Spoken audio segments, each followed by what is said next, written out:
Hey, tonight we're going through a real, true crime case, one that unfolds slowly as the details come together. I'll keep it steady and easy to follow. If you're listening in a long day, I hope this helps you switch off a little. And if you've been meaning to comment, but haven't yet, tell me where you're listening from. I always read them. All right, let's start. This is episode 129. I'm going to tell you a story about a man who insisted his wife had fallen down the stairs during a late-night accident. A tragic explanation offered calmly to emergency responders.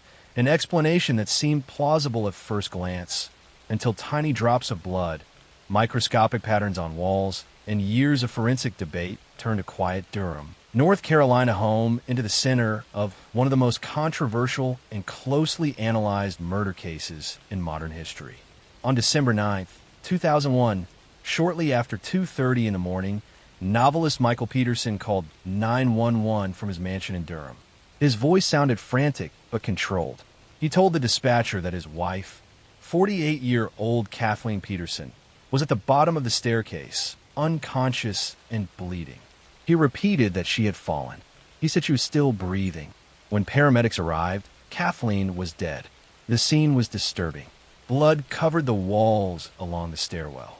There were smears and cast-off patterns extending several feet high. Kathleen lay at the base of the narrow staircase, surrounded by blood that had partially dried. The amount of blood appeared excessive for a simple fall. Michael Peterson maintained that they had been sitting outside by the pool earlier that night. He said Kathleen went inside ahead of him while he remained outdoors. He claimed he later found her at the bottom of the stairs after she had fallen while possibly intoxicated. But investigators quickly began documenting inconsistencies. The blood spatter patterns suggested repeated impacts rather than a single fall. There were small droplets higher on the walls, consistent with forceful motion. Kathleen's scalp showed multiple lacerations. However, there were no skull fractures.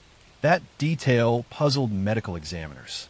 An autopsy concluded that Kathleen died from blunt force trauma to the head combined with blood loss. The medical examiner ruled the death a homicide. As detectives examined Michael's background, they uncovered additional troubling information. Years earlier, a family friend named Elizabeth Ratliff had died at the bottom of a staircase in Germany while Michael and his family were living there. Her death had been ruled natural at the time due to a brain hemorrhage. But the similarity in location raised immediate suspicion. Investigators exhumed Ratliff's body. A second autopsy concluded she too had died from blunt force trauma. Prosecutors argued that Michael Peterson had staged two separate staircase deaths years apart. Financial records added another layer. Kathleen was a successful business executive who carried substantial life insurance policies. Evidence showed the couple had significant financial strain despite outward appearances of wealth. The trial began in 2003 and became a media sensation. Prosecutors presented bloodstain pattern analysts who testified that the distribution of blood proved Kathleen had been beaten with a blunt instrument. They suggested a fireplace blowpoke found in the home could have been used. The defense countered aggressively. They argued that the blood patterns were consistent with a fall combined with attempts by Michael to assist his wife. They criticized forensic interpretation and pointed to the absence of skull fractures as inconsistent with repeated blows from a weapon. No murder weapon was ever definitively identified. The prosecution also introduced evidence regarding Michael's bisexual relationships and secret online communications, arguing that Kathleen had recently discovered aspects of his private life, creating potential motive.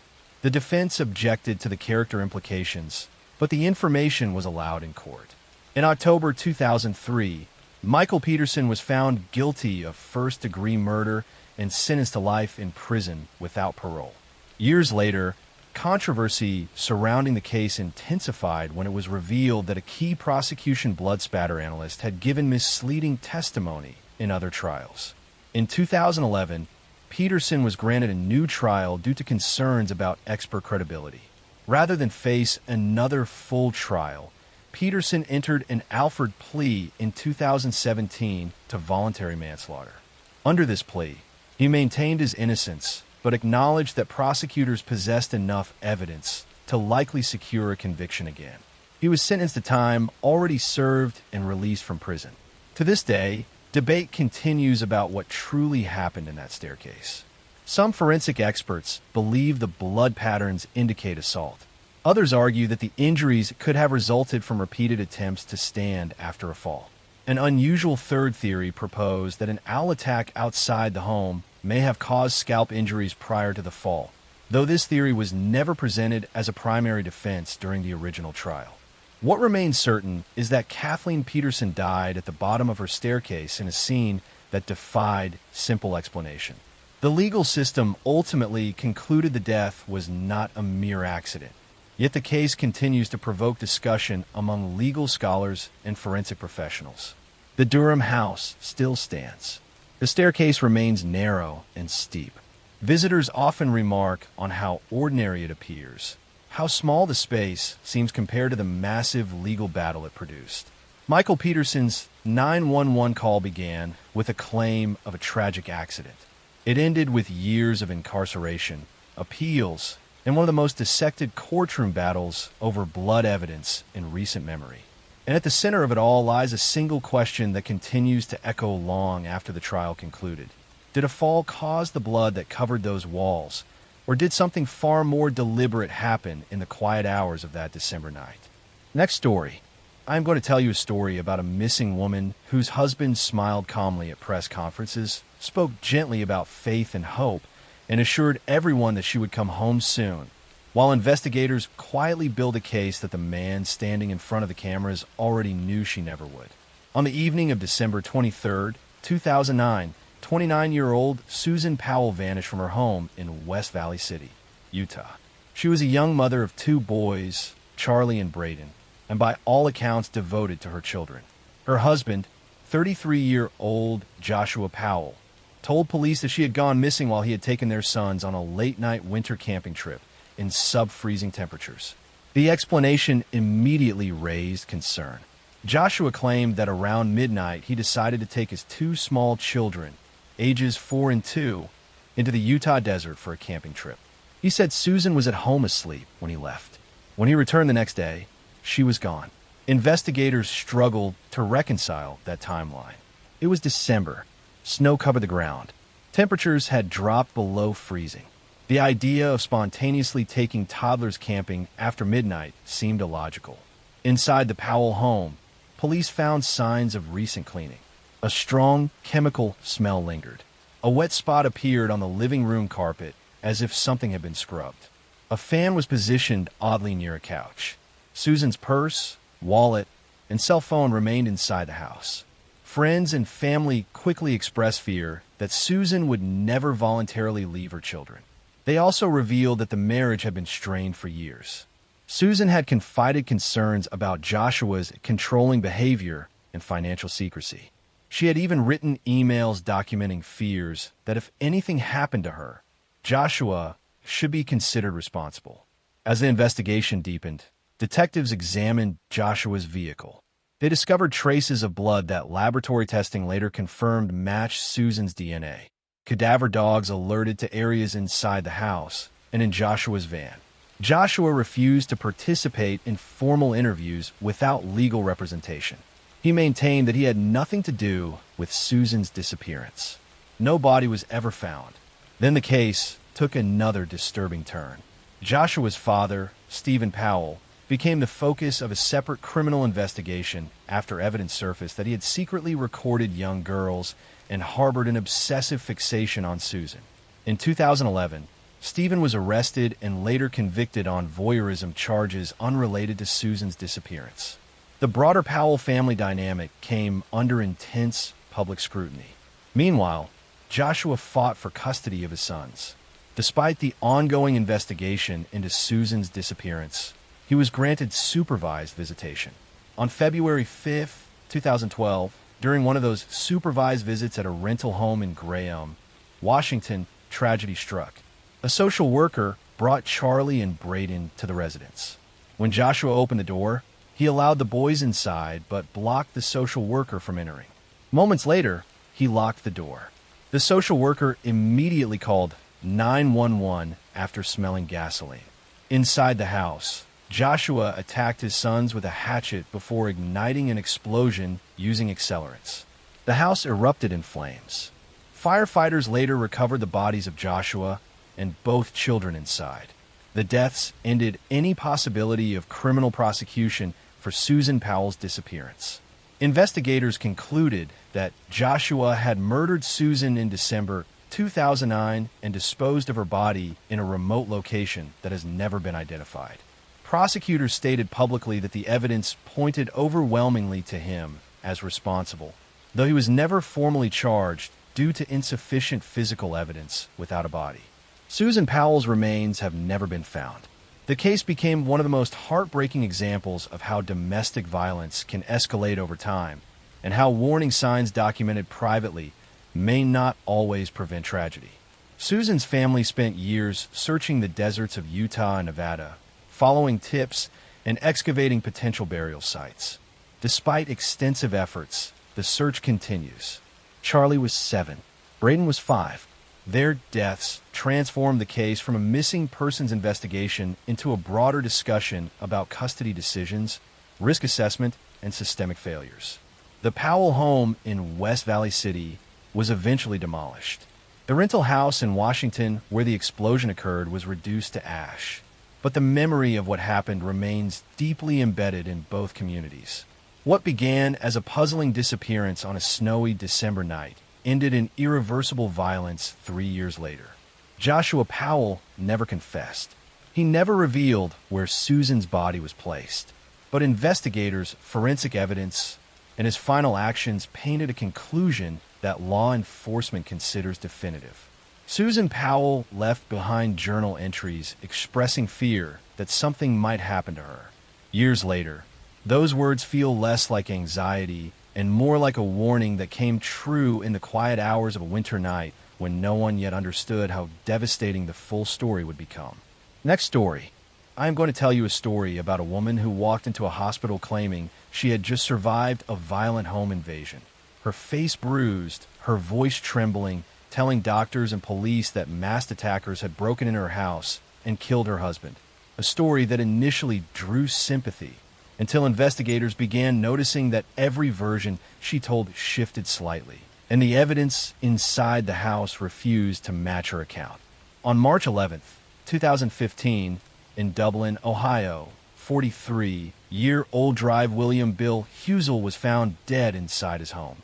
He had been shot multiple times. His wife, 42-year-old Brenda Husel, arrived at a local hospital with minor injuries, telling staff that intruders had attacked them during the night. She claimed the men demanded money, assaulted her, and shot her husband before fleeing. The scene inside the Husel residence appeared chaotic at first glance. Furniture was disturbed, items were scattered, but seasoned investigators quickly realized something was wrong. There were no signs of forced entry. Expensive belongings remained untouched. The pattern of disarray looked staged rather than spontaneous. Brenda repeated her story in multiple interviews. She described 2 men wearing dark clothing who entered through the back door. She said they struck her and dragged her across the floor before shooting Bill. She insisted she had lost consciousness and only later escaped to seek help. But forensic analysis began to contradict her claims. Gunshot trajectory evidence showed that Bill had been shot from a very close range, at angles inconsistent with a chaotic struggle involving multiple intruders. Blood pattern analysis indicated that the shooting occurred in a confined area without the kind of movement Brenda described. Investigators also examined Brenda's injuries. Medical professionals determined that her wounds were superficial and did not align with the level of violence she described. There were no defensive injuries on Bill, suggesting a prolonged fight with unknown assailants. As detectives dug deeper, financial records revealed strain inside the marriage. The couple had significant debt. Life insurance policies existed naming Brenda as beneficiary. There were also reports of marital tension, though outwardly the family appeared stable and successful. Phone data added further complications. Brenda's movements during the hours surrounding the murder did not fully align with her narrative. Surveillance cameras from nearby areas showed no suspicious vehicles entering or leaving the neighborhood, during the time frame she provided. Under sustained questioning, inconsistencies multiplied. Brenda adjusted her account slightly each time investigators pointed out contradictions. Eventually, prosecutors concluded that there had been no home invasion at all. They alleged that Brenda shot her husband during a domestic confrontation and staged the scene to resemble a robbery. In 2017, Brenda Husel was charged with murder. During trial proceedings, prosecutors presented detailed forensic testimony explaining why the physical evidence ruled out unknown attackers. They emphasized the absence of forced entry, the controlled nature of the shooting, and the financial motive. The defense argued that the lack of direct eyewitnesses created reasonable doubt. They maintained that intruders could have fled without leaving obvious traces. But jurors focused on the cumulative weight of forensic contradictions and the shifting narrative. After deliberation, Brenda Husel was found guilty of murder. She was sentenced to life in prison. The case became an example often cited in criminal justice discussions about staged crime scenes. Detectives noted that many staged home invasions share similar flaws: unnecessary disorder, lack of forced entry, and narratives that attempt to explain away forensic inconsistencies rather than align with them. Dr. Bill Husel was remembered by colleagues as dedicated and hardworking. Friends described the shock of learning that his death was not the result of random violence, but a crime that began inside his own home. The quiet suburban neighborhood in Dublin eventually returned to normal routines, but residents carried the memory of flashing police lights and crime scene tape that once marked a house where appearances had concealed a deadly conflict. What began as a story of masked strangers ended with a conviction built on methodical reconstruction. The evidence did not shout. It accumulated. It contradicted. It exposed. And once the physical facts were arranged in order, the illusion of invasion collapsed, revealing a crime that never came from outside the door at all. Next story. I'm going to tell you a story about a young mother who vanished after a late shift at work, a disappearance that looked at first like a random abduction along a dark roadside, until investigators uncovered a calculated plan driven by obsession, jealousy, and the belief that violence could erase rejection. On October 18, 2012, 24-year-old Jessica Ridgway left school in Westminster, Colorado, and began walking home. She never arrived. Where parents realized she was missing, panic spread quickly. Westminster was considered a relatively safe suburban community. Children walked home from school every day. Search efforts began almost immediately. Volunteers canvassed neighborhoods. Police reviewed surveillance footage from nearby homes and businesses. Within days, the case drew national attention. A 10-year-old child had vanished in broad daylight. Then, on October 24th, human remains were discovered in a rural open space area not far from Jessica's neighborhood. Authorities confirmed the remains belonged to her. She had been abducted, murdered, and dismembered. The brutality stunned investigators. As detectives searched for suspects, they examined reports of suspicious activity in the area. One neighbor mentioned a teenage boy who had behaved oddly in the days following the disappearance. That tip led investigators to 17-year-old Austin Sigg. Sigg lived with his mother less than a mile from where Jessica was last seen. He had an intense interest in forensic science and criminal investigations. In fact, he had once told classmates he wanted to study mortuary science. But beneath that academic curiosity, investigators would later uncover something far darker. Forensic evidence connected Sigg to Jessica Ridgway's death. DNA recovered from her remains matched his profile. Surveillance footage placed a vehicle linked to him near the area at the relevant time. As pressure mounted, Sigg confessed to his mother. She contacted police immediately and reported her son's admission. When officers arrived, Sigg provided details about the abduction and killing that had not been publicly released. Investigators later determined that Sigg had acted alone. He abducted Jessica while she was walking home, transported her to his residence, and committed the crime before attempting to dispose of evidence in nearby open land. During interrogation, Sigg also confessed to a prior attempted abduction of another young girl in the same area weeks earlier. That earlier victim had managed to escape, providing police with an initial but limited suspect description at the time. In 2013, Austin Sigg pleaded guilty to first-degree murder and kidnapping. Because he was a juvenile at the time of the crime, the sentencing structure became complex under Colorado law. He received life imprisonment with the possibility of parole after 40 years. The case devastated the Westminster community. Schools implemented new safety procedures. Parents adjusted routines. The idea that a local teenager could commit such violence forced residents to confront uncomfortable realities about proximity and unpredictability. Jessica Ridgway was remembered as energetic and kind, deeply loved by her family. Vigils drew thousands. Her parents later advocated for child safety awareness, ensuring her name would not fade into statistics. Investigators described the case as one solved through rapid community cooperation, forensic precision, and a confession that confirmed suspicions before further harm could occur. Austin Sigg's interest in crime investigation had been outwardly academic, but internally it masked dangerous impulses that escalated into irreversible action. The earlier attempted abduction showed that intervention might have come sooner had there been stronger evidence at the time. The open field where Jessica was found appears quiet today, bordered by suburban homes and walking trails. It is difficult to imagine the scale of the search that once filled those same spaces with helicopters, officers, and volunteers hoping for a different outcome. The case remains a stark example of how swiftly violence can emerge within familiar surroundings, and how communities must rely on vigilance, reporting, and coordinated response to bring resolution when the unthinkable happens. Jessica Ridgway was 10 years old.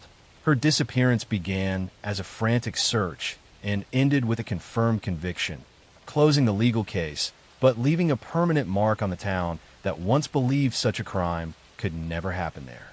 Next story. I'm going to tell you a story about a young woman who went on a first date and never came home, about a man who seemed charming online but had a dark past, and about how a family's relentless search for answers led to the discovery of a predator who thought he could get away with a perfect crime. In August 2016, 27-year-old Sydney Luff was excited about going on a date. She had matched with someone on the dating app Tinder and had been chatting with a woman named Aubrey Trail. Sydney was working at a home improvement store in Lincoln, Nebraska, and was looking forward to meeting someone new. She told her friends and co-workers about the upcoming date, and on November 15, 2016, Sydney went out to meet her date. That was the last time anyone saw Sydney Luff alive. When she didn't show up for work the next day and didn't respond to calls or texts, her friends and family knew immediately that something was wrong. Sydney was responsible and reliable.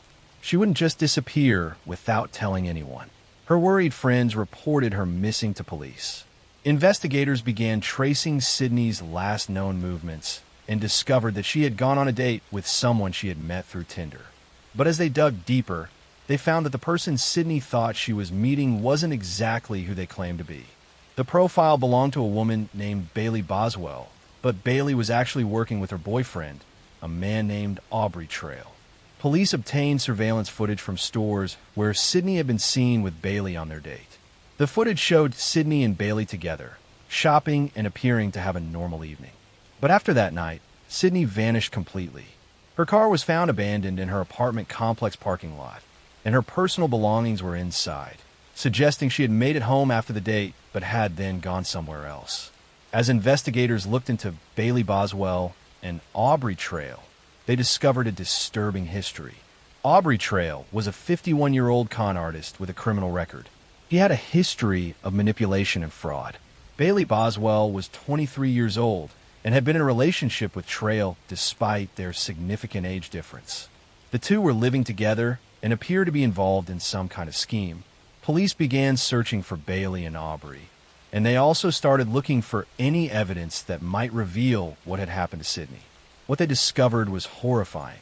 In late November 2016, investigators found human remains scattered across rural areas in Clay County, Nebraska. The body had been dismembered and disposed of in multiple locations. DNA testing confirmed the worst fears of Sydney's family. The remains belonged to Sydney Luff. The discovery turned the missing person case into a homicide investigation. Bailey Boswell and Aubrey Trail were located and arrested. As police questioned them and searched their property, a disturbing picture emerged of what had happened to Sydney.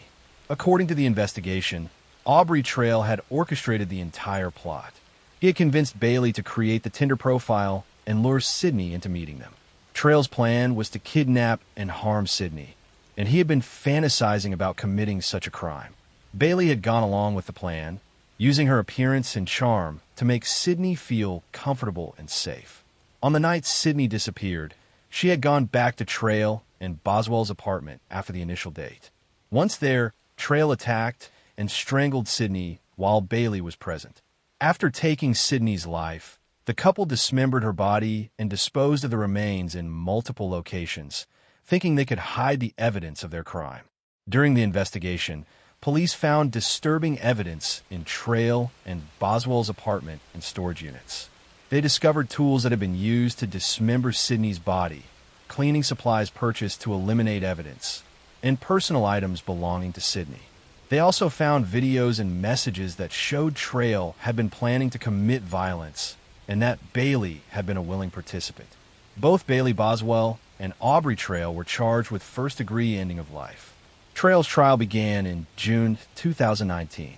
The prosecution presented overwhelming evidence, including the forensic evidence from the crime scene, surveillance footage showing Sydney with Bailey, and testimony about Trail's violent fantasies and plans.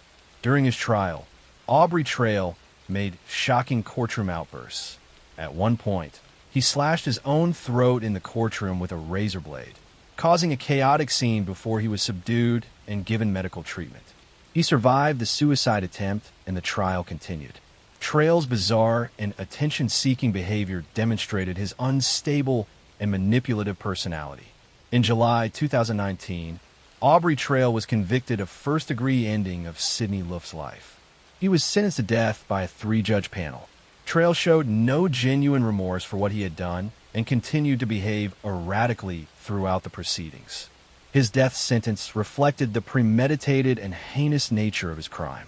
Bailey Boswell's trial took place in October 2020. The prosecution argued that she was not merely a passive participant, but had actively helped Trail plan and execute the crime. They showed that Bailey had lured Sydney using the dating app, had been present during the attack, and had helped dispose of the body. Bailey claimed she had been manipulated and controlled by Trail, but the evidence showed she had been a willing participant. Bailey Boswell was also convicted of first-degree ending of life. She became one of the few women in Nebraska history to be sentenced to death. The judge and jury rejected her claims that she was a victim of Trail's manipulation, finding instead that she had made conscious choices to participate in the kidnapping and taking of Sydney's life. Sydney Luff's family has endured unimaginable pain since her disappearance and death. Sydney was a kind, trusting young woman who was simply trying to meet new people and enjoy life. She had no way of knowing that the dating profile she matched with was part of a trap set by 2 people looking for a victim. The case highlighted the potential dangers of online dating and the importance of safety precautions when meeting people from apps. Sydney had told friends about her date and had seemed to take reasonable precautions, but she still encountered predators who saw her as prey rather than a person. Sydney's family has worked to honor her memory by raising awareness about online dating safety and supporting other families who have lost loved ones to violence. They remember Sydney for her bright smile, her love of animals, and her kind heart. She was taken from them by 2 people who valued their twisted desires more than human life. But Sydney is remembered for who she was, not for how she died. Aubrey Trail and Bailey Boswell remain on death row in Nebraska, where they will likely spend years in appeals before any execution could take place. But regardless of when or if their sentences are carried out, they have already lost their freedom and will never again be able to harm anyone the way they harmed Sydney Luff. Next story. I'm going to tell you a story about a young mother who was planning her wedding, about a pregnancy that should have been a time of joy, and about how a seemingly devoted fiancé turned out to be living a secret double life that would end in murder and a massive search effort that gripped the nation. In December 2002, 27-year-old Lacey Peterson was 8 months pregnant with her first child, a boy she and her husband Scott planned to name Connor. Wait, I already told you this story. Let me tell you a different case. In May 2017, 21-year-old Savannah Spurlock went out with friends to a bar in Lexington, Kentucky to celebrate a friend's birthday. Savannah was a mother of 4 young children and was enjoying a rare night out. Security cameras captured her leaving the bar around 2:30 in the morning with 3 men she had just met. That was the last time anyone saw her alive. When Savannah didn't come home the next day or respond to calls and texts from her family, they immediately reported her missing. Her mother knew something was terribly wrong because Savannah would never go this long without contacting her children. Police began investigating and tracked Savannah's phone to a home in Garrett County, about 40 miles from Lexington. The house belonged to a man named David Sparks, who was one of the 3 men seen leaving the bar with Savannah on the security footage. Police questioned Sparks and the other 2 men who had been with him that night. All 3 claimed that Savannah had come to the house willingly, that they had hung out for a while, and that she had left the next morning on her own. They said they dropped her off at a different location and hadn't seen her since. Police searched the property, but found no sign of Savannah. Days turned into weeks, and then months, with no trace of the missing mother. Her family organized search parties and made emotional pleas for information. They put up flyers throughout Kentucky, hoping someone had seen Savannah or knew where she might be. But there were no solid leads. 6 months passed with no answers. Then in January 2019, investigators received a tip that led them back to David Sparks' property. This time, they brought cadaver dogs and ground-penetrating radar to conduct a more thorough search. The dogs alerted to an area in the backyard, and when investigators dug there, they made a heartbreaking discovery. Savannah Spurlock's body was found buried in the backyard of David Sparks' home. She had been there the entire time, hidden just feet from where Sparks was living his daily life. The discovery confirmed what Savannah's family had feared, but also finally gave them answers after months of agonizing uncertainty. The autopsy revealed that Savannah had died from multiple traumatic injuries. The medical examiner determined that she had been the victim of violence, not an accident or overdose as Sparks would later try to claim. Based on the evidence, investigators believe Savannah had died shortly after arriving at the house that night, which meant Sparks had been lying to police from the very beginning. David Sparks was arrested and charged with abuse of a corpse and tampering with physical evidence. As the investigation continued, additional charges were added. Prosecutors believed that Sparks had taken Savannah's life at his home, then buried her body in the backyard and lied to police for months while search efforts continued. During the investigation, disturbing details emerged about what had happened that night. Evidence suggested that Savannah had been photographed and recorded without her knowledge or consent. There were indications that something had gone very wrong after the group arrived at Sparks' house, and that Savannah had been harmed.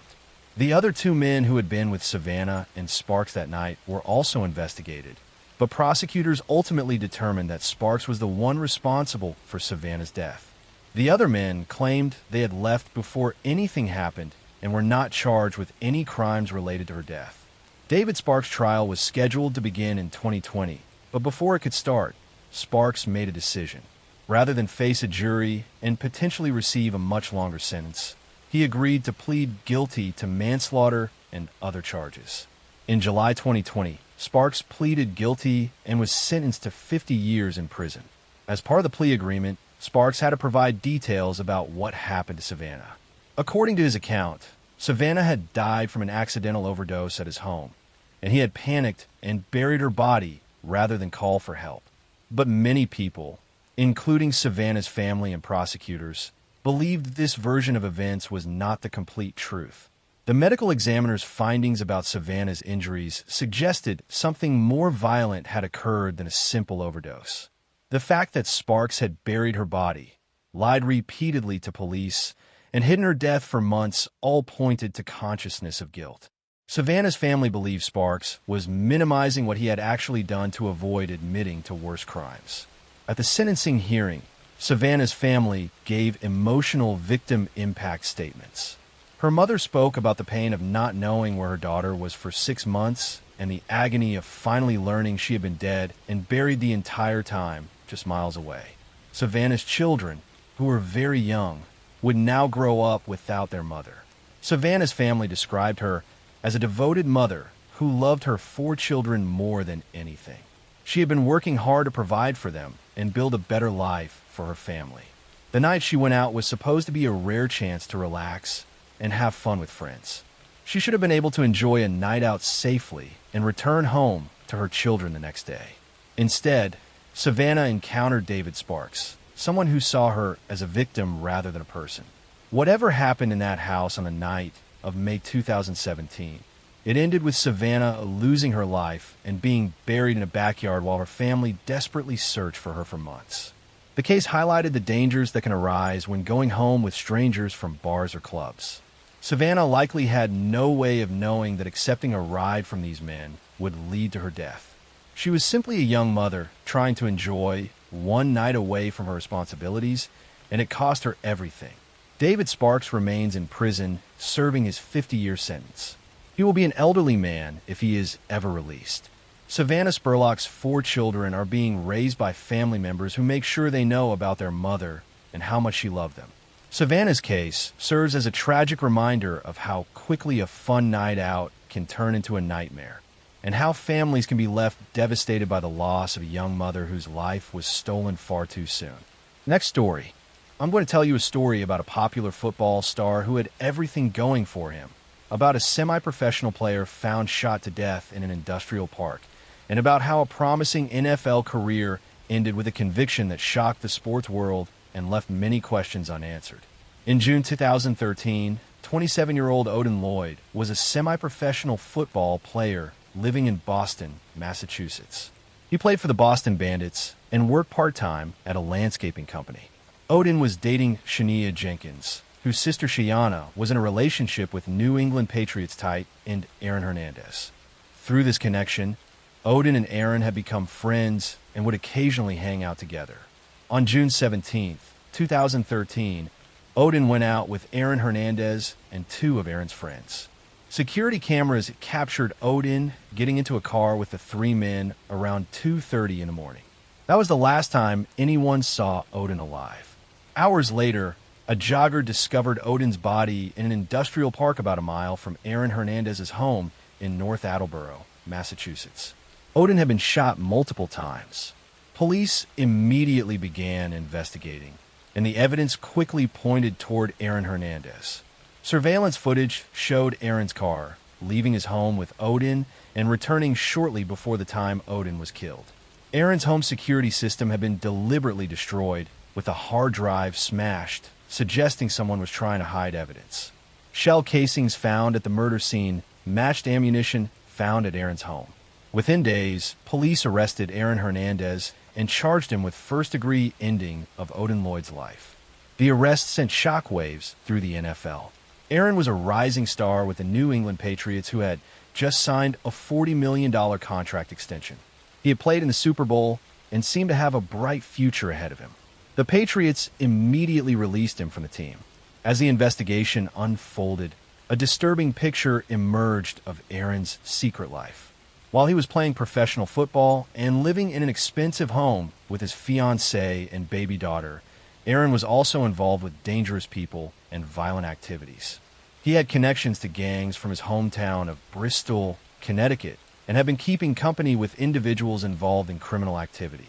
Prosecutors believed that Aaron had killed Odin Lloyd because Odin had seen something or knew something that Aaron wanted kept secret. The exact motive was never completely clear, but evidence suggested that Odin might have been with Aaron during an incident at a Boston nightclub or had learned information about Aaron's involvement in other violent crimes. Aaron apparently decided that Odin was a liability who needed to be eliminated. Aaron Hernandez's trial for taking Odin Lloyd's life began in January 2015. The prosecution presented overwhelming circumstantial evidence connecting Aaron to the crime. They showed surveillance footage tracking Aaron's movements that night, cell phone records placing him at the scene, and forensic evidence linking him to the weapon. They also presented text messages Odin had sent to his sister just before he died, saying he was with NFL describing his nervousness about the situation. The defense argued that while Aaron had been present when Odin was shot, he wasn't the one who pulled the trigger. They suggested that Aaron's two friends, Ernest Wallace and Carlos Ortiz, were more likely responsible. They portrayed Aaron as someone who had made bad choices and friends but wasn't a killer. However, the defense couldn't explain why Aaron had destroyed evidence or why his behavior after the killing showed consciousness of guilt. In April 2015, Aaron Hernandez was found guilty of first-degree ending of life and sentenced to life in prison without the possibility of parole. The former NFL star, who had once been worth millions and had fame and success, was now a convicted individual facing the rest of his life behind bars. He was just 25 years old, but the story didn't end there. While Aaron was awaiting trial for Odin Lloyd's case, prosecutors in Boston had charged him with an additional double ending that had occurred in 2012. Aaron was accused of shooting and taking the lives of Daniel D'Abreu and Safiro Furtado outside a Boston nightclub after one of them had accidentally bumped into Aaron and spilled a drink on him. Aaron's trial for the double case began in 2017. This time, the evidence was less conclusive than in the Lloyd case. The prosecution relied heavily on the testimony of a man who had been in the car with Aaron that night. But this witness had credibility issues.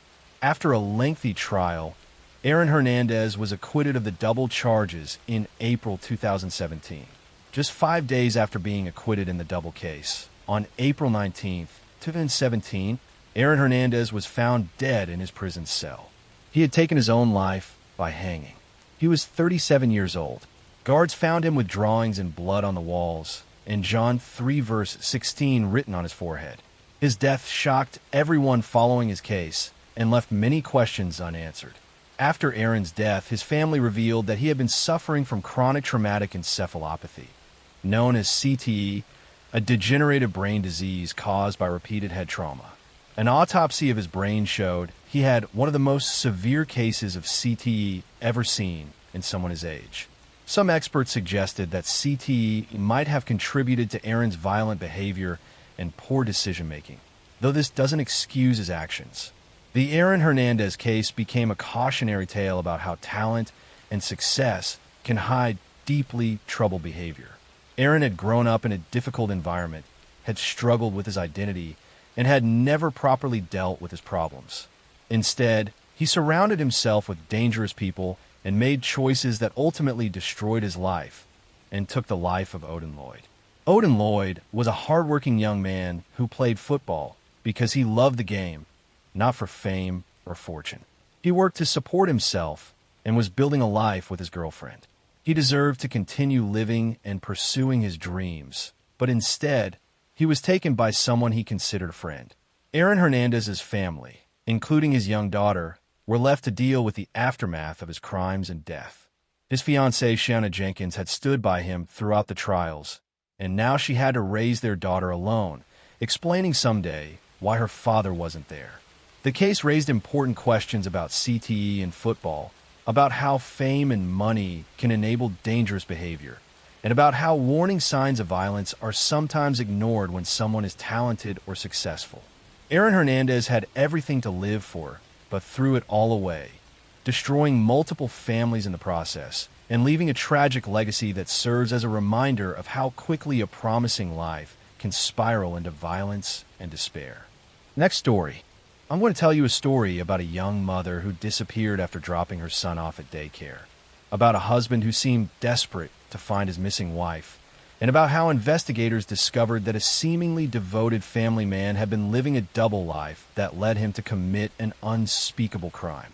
In May 2010, 25-year-old Kinsey Houck was 7 months pregnant and living with her fiancé Chris Brown and their blended family in rural Pennsylvania. Wait, that's a different case. Let me tell you the correct story. In September 2012, 30-year-old Jennifer Dullos was a successful writer and mother of 5 children living in an affluent suburb of Connecticut. She was going through a contentious divorce from her husband Fotis Dullos, and the couple was battling over custody of their children. Jennifer had moved out of the family home and was living in a rental house in New Canaan with the kids. On the morning of May 24, 2019, Jennifer dropped her children off at school and returned home. That was the last time anyone saw her alive. When Jennifer failed to pick up her children from school that afternoon, friends immediately knew something was wrong. Jennifer was an extremely devoted mother who would never miss picking up her kids. Police were called, and a missing person investigation began. Officers went to Jennifer's home and found her car parked in the garage. Inside the house, they discovered signs of a violent struggle.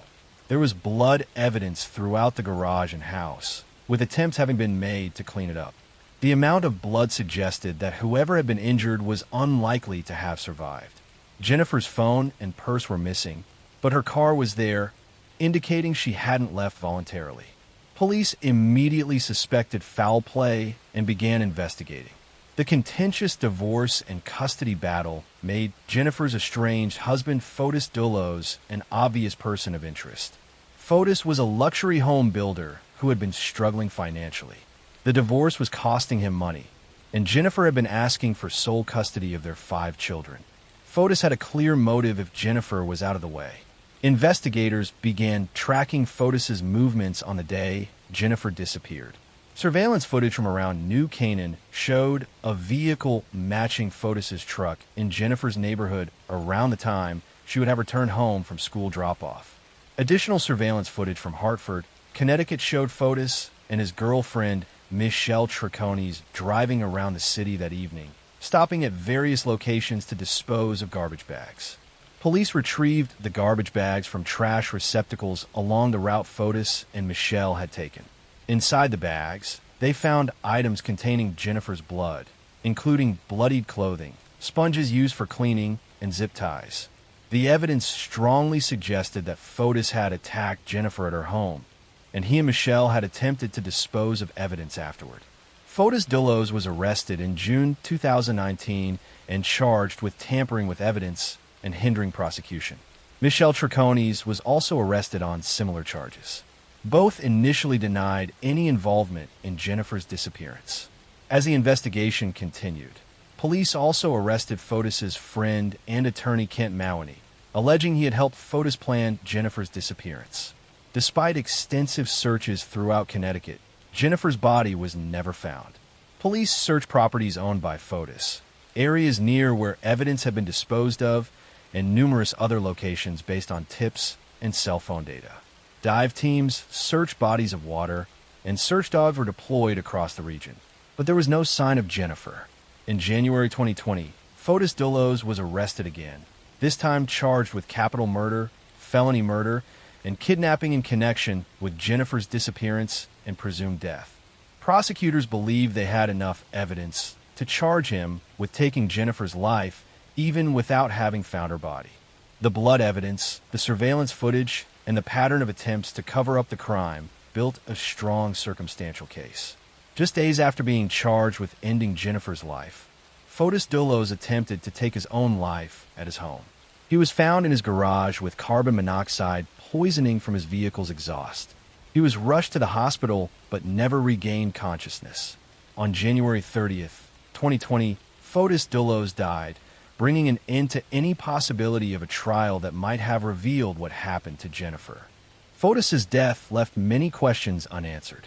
Jennifer's body has never been recovered, meaning her family has been unable to properly lay her to rest. The 5 children Jennifer and Fotis shared lost both their mother, who disappeared, and their father, who took his own life after being charged with her ending. The children have been raised by Jennifer's mother, Gloria Farber, who has worked to preserve Jennifer's memory for them. Michelle Triconis went to trial in 2024 for her role in helping Fotis cover up the crime. She was convicted of conspiracy to commit murder, tampering with evidence, and hindering prosecution. Prosecutors argued that Michelle had known what Fotis was planning and had helped him both before and after Jennifer's disappearance. She was sentenced to multiple years in prison. Kent Mawney, Fotis's friend and attorney, was also charged with conspiracy to commit ending of life. Prosecutors alleged that he had helped Fotis plan Jennifer's disappearance and had provided an alibi. His case was still working through the court's years after the crime occurred. The evidence suggests that on the morning of May 24th, 2019, Fotis was lying in wait at Jennifer's home when she returned from dropping the children at school. He attacked her in the garage, taking her life in a violent assault. He then disposed of her body in a location that has never been found, despite years of searching. The cleanup attempts and evidence disposal show planning and consciousness of guilt. Jennifer Dullos was a devoted mother who put her children first in everything she did. She had been working on a book and pursuing her passion for writing while raising 5 kids. She had found the courage to leave a difficult marriage and was fighting for custody of her children because she believed it was best for them. She deserved to continue being a mother to her kids and see them grow up, but instead her life was stolen by someone who saw her as an obstacle. The case highlighted the dangers that women face during divorce proceedings, particularly when custody and finances are being contested. Jennifer had expressed fears for her safety in court documents related to the divorce, but those fears hadn't been enough to protect her. Her disappearance left 5 children without either parent and left a community searching for answers about what happened to a woman who simply wanted to protect her kids. Jennifer's family continues to search for her remains, hoping that someday they will be able to bring her home and give her a proper burial. They have established a foundation in her name to support victims of domestic violence and help ensure that other families don't suffer the same tragedy. Jennifer's legacy lives on through her children and through the awareness her case has brought to the dangers of domestic violence and contentious divorce situations. Next story. I'm going to tell you a story about a 12-year-old girl who was having a sleepover with friends, about a man who broke in her bedroom in the middle of the night, and about how one of the longest and most expensive manhunts in American history led to the capture of a predator who had been hiding in plain sight for 18 years. In October 1993, 12-year-old Polly Klaas was having a slumber party at her home in Petaluma, California. Polly and 2 of her friends were playing board games and having fun in her bedroom, while Polly's mother and younger sister slept in other parts of the house. Around 10:30 that night, a man wearing a bandana over his face suddenly appeared in Polly's bedroom doorway. The intruder was carrying a knife and told the terrified girls to be quiet. He tied up Polly's 2 friends with cloth strips, then grabbed Polly and took her out of the house. The 2 friends managed to free themselves and immediately woke Polly's mother, Eve. She called the police, and within minutes, officers were at the house and a massive search began. The abduction of Polly Klaas became national news almost immediately. The idea of a child being kidnapped from her own bedroom during a sleepover was every parent's worst nightmare.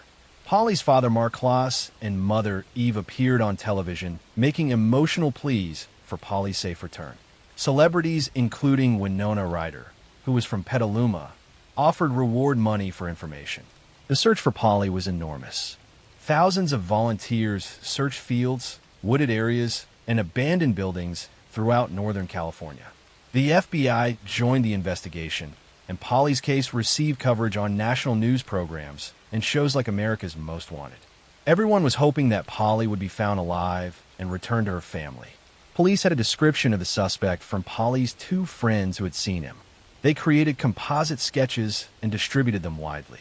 Tips poured in by the thousands, and investigators followed up on every lead. Despite all the efforts, there were no solid clues about where Polly had been taken or who had taken her. Then investigators caught a break. On the night of Polly's abduction, deputies from a nearby county had encountered a man whose car was stuck in a ditch on a rural road not far from Petaluma. The man claimed he had been sightseeing and had gotten stuck.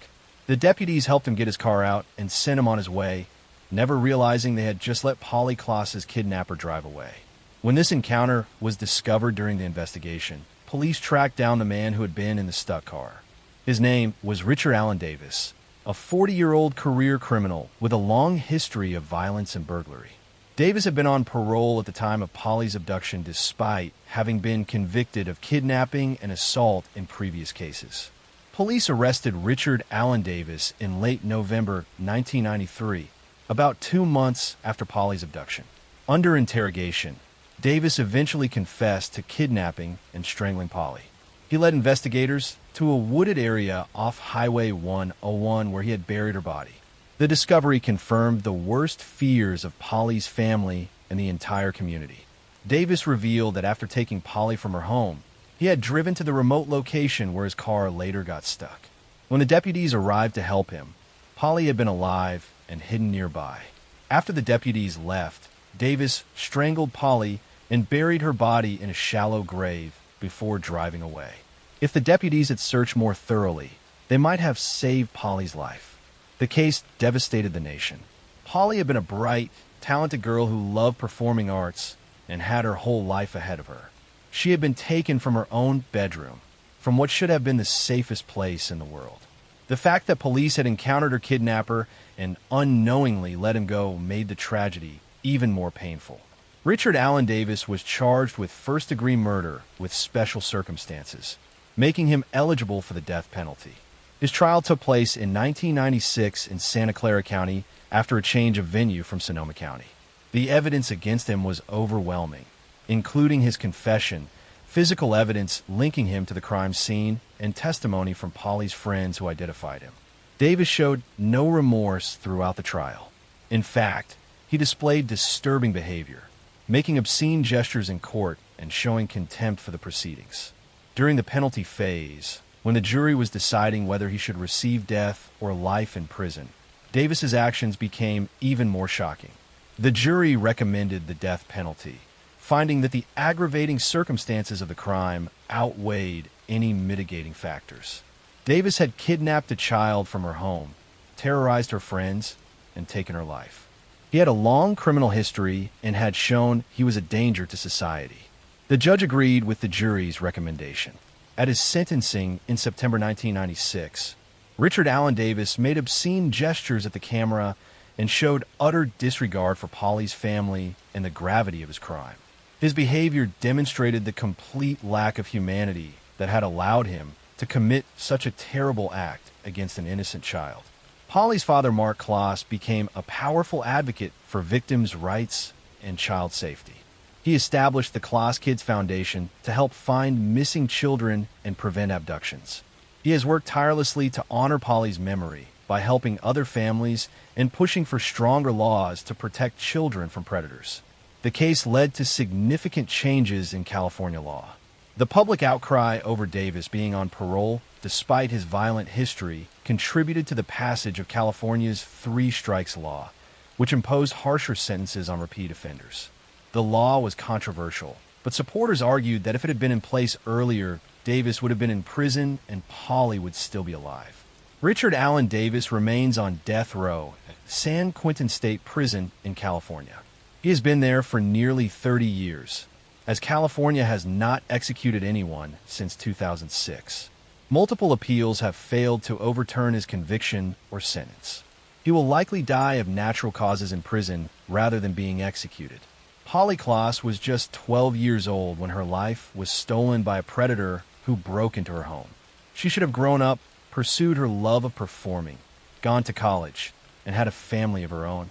Instead, she became a symbol of a need for better protection of children and tougher laws against repeat violent offenders. Her case changed laws, inspired a foundation that has helped countless families, and serve as a heartbreaking reminder of the evil that exists in the world and the importance of vigilance in protecting our children. Next story. I'm going to tell you a story about a respected church deacon who seemed like a pillar of his community, about a series of brutal murders that terrorized a Kansas town for decades, and about how a serial killer hid in plain sight by living an ordinary suburban life while committing some of the most disturbing crimes in American history. Between 1974 and 1991, someone in Wichita, Kansas was breaking into homes and brutally attacking entire families. The killer would bind, torture, and murder his victims, then disappear without a trace.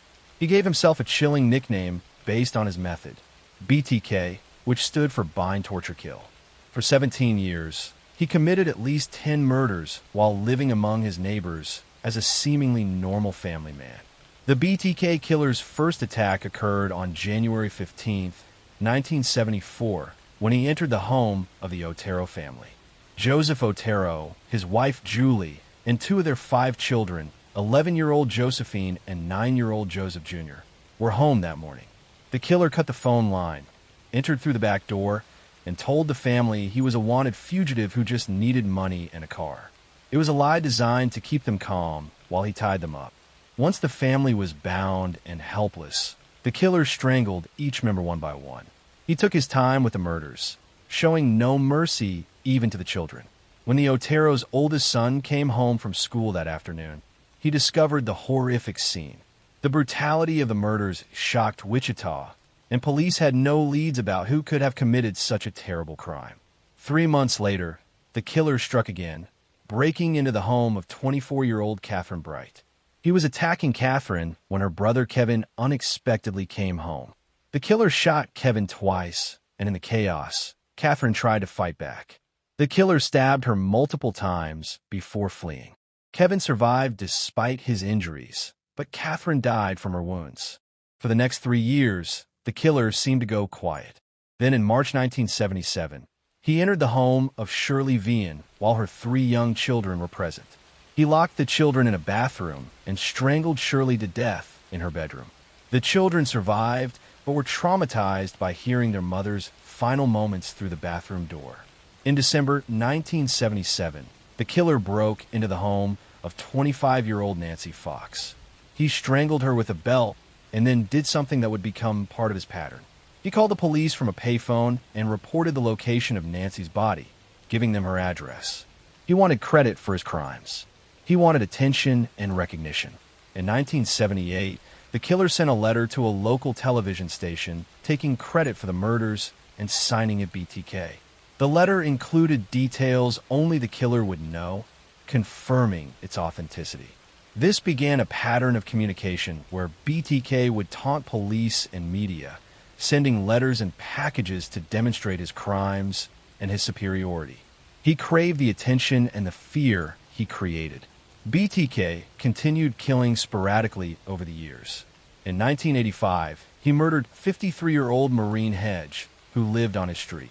In 1986, he took the life of 28-year-old Vicki Wegerle in her home. His final known victim was 62-year-old Dolores Davis in January 1991. After this murder, BTK went silent for over a decade, leaving investigators frustrated and the community living in fear. During all these years of killing, BTK was living as Dennis Rader, a married father of 2 who worked as a compliance officer for Park City, Kansas. He was active in his Lutheran church, serving as congregation president. He was a Cub Scout leader. His neighbors knew him as a somewhat rigid man who was strict about enforcing city codes.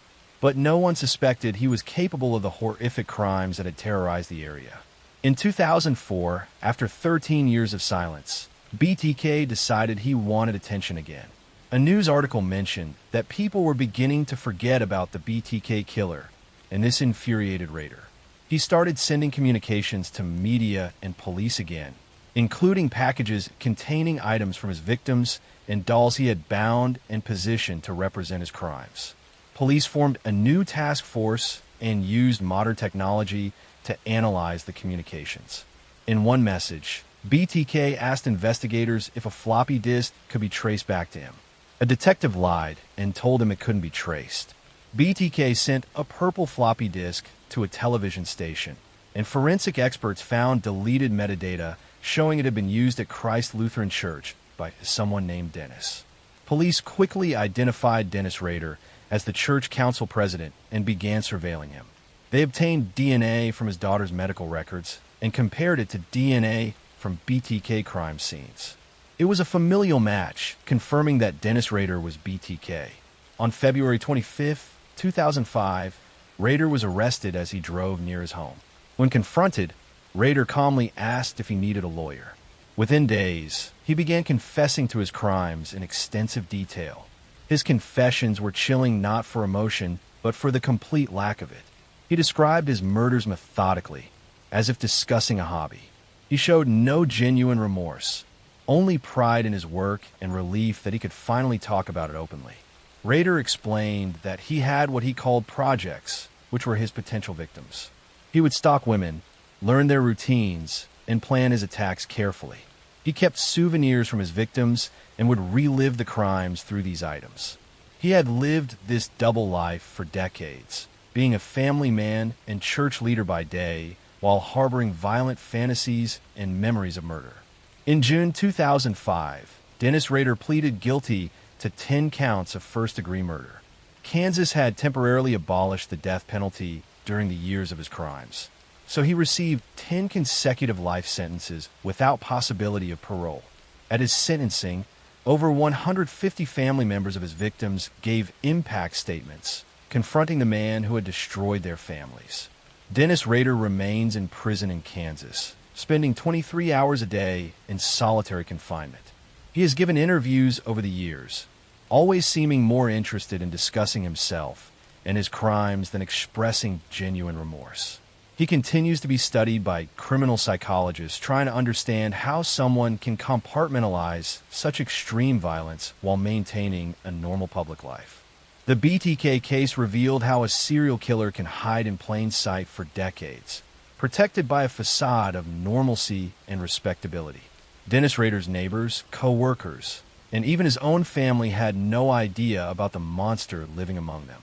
His crimes left lasting trauma on the Wichita community and on the families of his victims, who had waited years and even decades for justice that finally came when Rader's own narcissism led to his capture. Next story. I'm going to tell you a story about a young pregnant woman who went missing on Christmas Eve, about a husband whose story kept changing, and about how a seemingly devoted, expectant father became the prime suspect in one of the most publicized murder cases of the early 2000s. In December 2002, 27-year-old Lacey Peterson was 8 months pregnant with her first child, a son she and her husband Scott planned to name Connor. The couple lived in Modesto, California, and Lacey was excited about becoming a mother. She had already decorated a nursery and was preparing for the baby's arrival. On Christmas Eve 2002, Scott reported Lacey missing, claiming she had gone for a walk with their dog and never returned home. Scott told police that he had left that morning to go fishing at Berkeley Marina, about 90 miles away. He said when he returned home around 4:30 in the afternoon, Lacey was gone. Her car was in the driveway. Her purse was in the house, but Lacey had vanished. Their dog had been found wandering the neighborhood, still wearing its leash, suggesting something had gone wrong during the walk. The disappearance of a pregnant woman just before Christmas generated massive media attention. Lacey's family organized search efforts, and thousands of volunteers distributed flyers with her picture throughout California. Lacey's face appeared on national television as her family pleaded for information about her whereabouts. Scott appeared at some of these events, but often seemed detached and unemotional. As investigators dug into Scott's story, inconsistencies began to emerge. Scott claimed he had gone fishing on Christmas Eve, which seemed unusual. He couldn't remember specific details about his fishing trip, like what kind of fish he was trying to catch. Security cameras at the marina showed Scott's truck there, but the images were unclear about exactly what he was doing. Detectives discovered that Scott had been having an affair with a massage therapist named Amber Fry. Scott had told Amber he was single and had even told her in early December that this would be his first Christmas without his wife, implying she had died. This conversation occurred 2 weeks before Lacey actually disappeared. Amber had no idea Scott was married with a pregnant wife until she saw news coverage of Lacey's disappearance. When Amber realized who Scott was, she contacted police and agreed to cooperate with their investigation. She began recording her phone conversations with Scott. In these calls, Scott continued lying to Amber, claiming he was traveling in Europe when he was actually in Modesto participating in searches for his missing wife.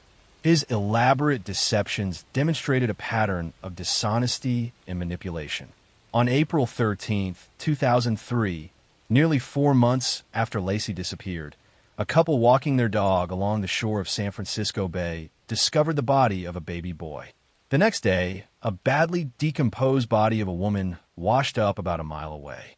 DNA testing confirmed the devastating news that Lacey and Connor had been found. Their bodies had been in the water for months. The location was critical to the case. The bodies washed ashore near Berkeley Marina, the exact spot where Scott claimed he had been fishing on the day Lacey disappeared. The coincidence was too significant to ignore. Prosecutors believe Scott had killed Lacey at their home, loaded her body into his boat, and dumped her in San Francisco Bay. then created the fishing alibi to explain why he had been at the marina. Scott was arrested on April 18, 2003, in San Diego near the Mexican border. When police stopped him, his appearance had changed dramatically. He had bleached his hair blonde and grown a goatee. His car was packed with camping gear, survival equipment, multiple cell phones, and $15,000 in cash. He also had his brother's identification. It appeared he was preparing to flee, possibly to Mexico. Scott's trial began in June 2004 and became one of the most watched trials in American history. The prosecution argued that Scott had murdered Lacey because he wanted to be free of his marriage and the responsibilities of fatherhood. He wanted to continue his affair with Amber without the complications of a wife and child, rather than get a divorce. He chose to eliminate Lacey and make it appear she had been abducted. The prosecution presented circumstantial evidence, including Scott's affair, his lies, his suspicious behavior, and the fact that the bodies washed up exactly where he claimed to have been fishing. They argued that Scott had made homemade concrete anchors in his workshop to weigh down Lacey's body. Witnesses testified about Scott's strange lack of emotion and his focus on himself rather than on finding Lacey. The defense argued that someone else had abducted Lacey while Scott was actually fishing. They pointed to reported sightings of Lacey in the neighborhood after Scott said he left for his trip. They couldn't explain the location where the bodies were found or Scott's numerous lies, but they tried to create reasonable doubt by suggesting unknown assailants were responsible. Amber Frey's testimony was particularly damaging. She described how Scott had pursued her while his wife was pregnant, how he had lied about his marital status, and how he had told her his wife was gone before she actually disappeared. The recorded phone calls showed Scott's capacity for deception and his lack of genuine concern for his missing pregnant wife. In November 2004, the jury found Scott Peterson guilty of first-degree murder of Lacey and second-degree murder of Connor. The different degrees reflected the jury's belief that killing Lacey was premeditated while Connor's death was a consequence of killing his mother. In March 2005, Scott was sentenced to death and sent to San Quentin State Prison. Scott Peterson spent years on death row filing appeals. In 2020, his death sentence was overturned due to jury selection issues, though his conviction remained intact. He was resentenced to life in prison without parole. He continues to maintain his innocence and has filed numerous appeals trying to overturn his conviction, all of which have failed. Lacey's family has had to live with the devastating loss of both Lacey and her unborn son Connor. Lacey's mother, Sharon Rocha, has become an advocate for victims' rights and has spoken publicly about the pain of losing her daughter and grandson to violence. The family strongly believes Scott is guilty and has opposed his attempts to overturn the conviction. Lacey Peterson was excited about becoming a mother and was looking forward to holding her baby boy. She trusted her husband completely and had no idea he was living a secret life with another woman. She and Connor deserved to live, to be a family, to have all the experiences that were stolen from them. Instead, they became victims of someone who valued his own freedom more than their lives. And their case remains one of the most tragic examples of domestic violence and betrayal in recent American history. Next story. I'm going to tell you a story about a young woman who went missing after attending a concert, about a case that remained unsolved for years, and about how a homeless man's confession finally revealed the dark truth about what happened that night. In October 2009, 20-year-old Morgan Harrington was a Virginia Tech student who loved music and had a bright future ahead of her. On October 17, 2009, Morgan went with friends to see the band Metallica perform at the John Paul Jones Arena in Charlottesville, Virginia. She was excited about the concert and looking forward to a fun night out with her friends. During the concert, Morgan left the arena to use the bathroom or make a phone call. The exact reason isn't clear, but once she stepped outside the arena, she wasn't allowed back in due to the venue's strict no re-entry policy. Morgan was now locked out of the concert while her friends were inside. She tried to get security to let her back in, but they refused. Morgan called her friends and told them she would find a way home. She said she would get a ride or figure something out. Her friends assumed she would be okay and continued watching the concert. But that was the last time anyone who knew Morgan heard from her. She disappeared into the night and was never seen alive again. When Morgan didn't return home and wasn't answering her phone, her family became frantic. They reported her missing and a massive search began. Police reviewed security footage from the arena and surrounding areas. The footage showed Morgan walking in the parking lot area. She appeared unsteady on her feet and seemed disoriented or intoxicated. Witnesses reported seeing Morgan in various locations around the arena. Some saw her walking along nearby roads. One witness saw her get into a vehicle, though they couldn't provide detailed information about the car or driver. Morgan seemed to be having trouble and was clearly vulnerable that night. She had become separated from her friends and was alone in an unfamiliar area. For 3 months, there was no trace of Morgan. Her parents appeared on television pleading for information. Thousands of volunteers searched fields and wooded areas around Charlottesville. The Morgan Harrington case became a major story in Virginia. Everyone wondered what had happened to the young college student who had simply stepped outside a concert venue. On January 26, 2010, a farmer found human remains on his property in Albemarle County, about 10 miles from where Morgan was last seen. The remains were badly decomposed, but were identified through dental records as Morgan Harrington. She had been murdered and her body left in a remote field. The discovery devastated her family, but at least gave them some answers. Police found DNA evidence on Morgan's body that they entered into national databases. The DNA matched evidence from another unsolved case. In 2005, a woman had been attacked near the University of Virginia campus in Charlottesville. She had survived the attack and provided a description of her attacker. The DNA match meant the same person was responsible for both crimes. Investigators now knew they were dealing with a serial predator. The person who had attacked the woman in 2005 had also killed Morgan Harrington in 2009. Police increased their efforts to identify the suspect. They released a sketch based on the 2005 victim's description. They warned the public that a dangerous person was still out there. The case remained unsolved for several more years.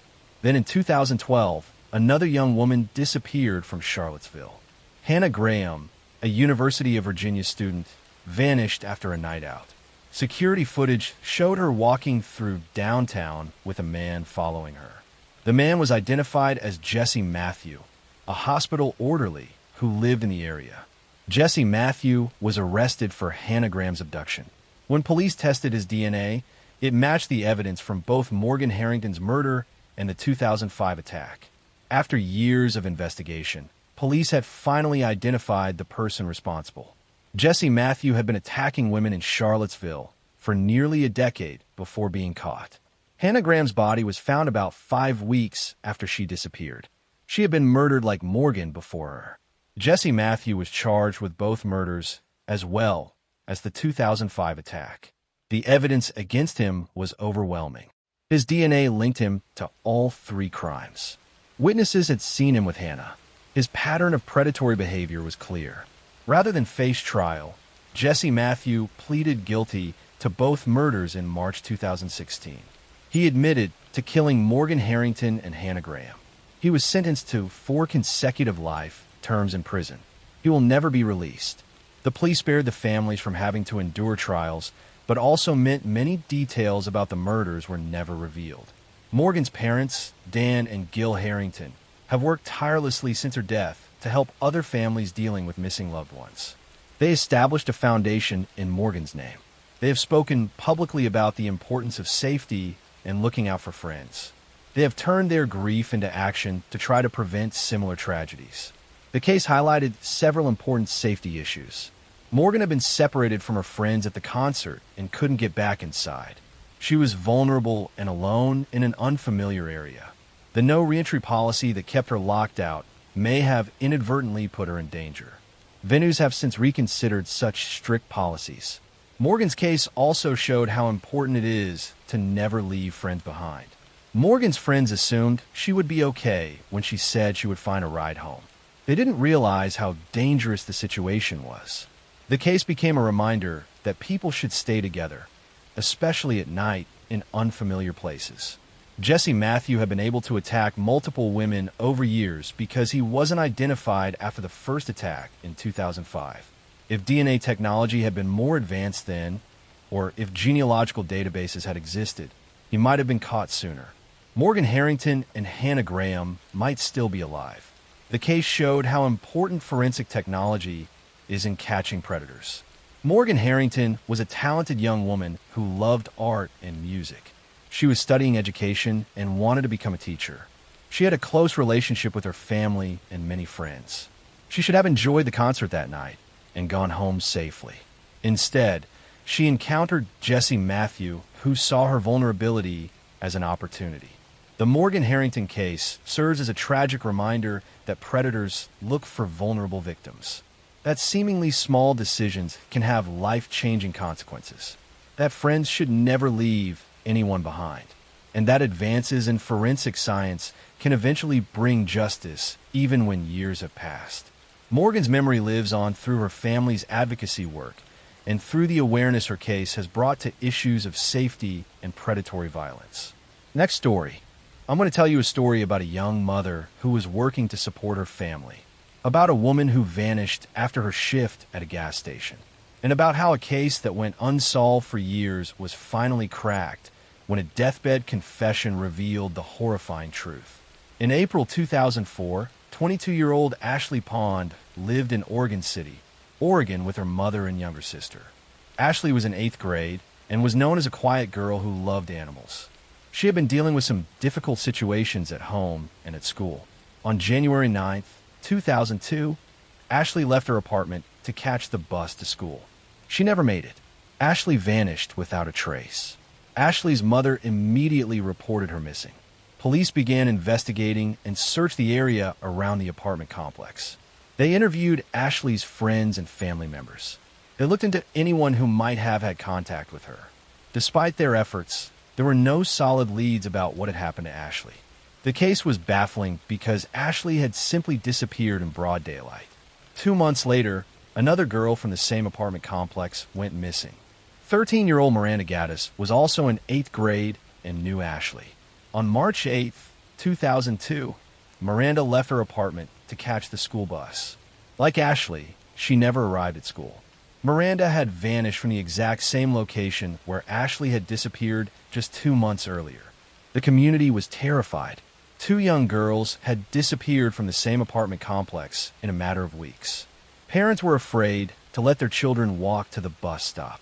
Police intensified their investigation and brought in FBI agents to help. They organized massive searches of the surrounding area, but there was no sign of either girl. Investigators began looking closely at everyone who lived in the apartment complex. One resident drew particular attention. Ward Weaver was a 40-year-old man who lived there with his children. Both Ashley and Miranda had known Weaver's daughter and had been to his house. Police questioned Weaver multiple times, but he denied knowing anything about the disappearances.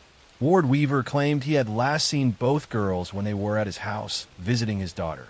He said they had left, and he didn't know what happened to them after that. He acted concerned and cooperative with police, but investigators had a bad feeling about Weaver. Something about his story and his behavior didn't seem right. Then in August 2002, one of Weaver's sons contacted police with disturbing information. He told investigators that his father had made suspicious comments about the missing girls. He described strange behavior by his father around the time of the disappearances. He said his father had done concrete work in the backyard and had been very protective of certain areas of the property. Police obtained a search warrant for Ward Weaver's property. On August 24, 2002, investigators began a thorough search of his house and yard.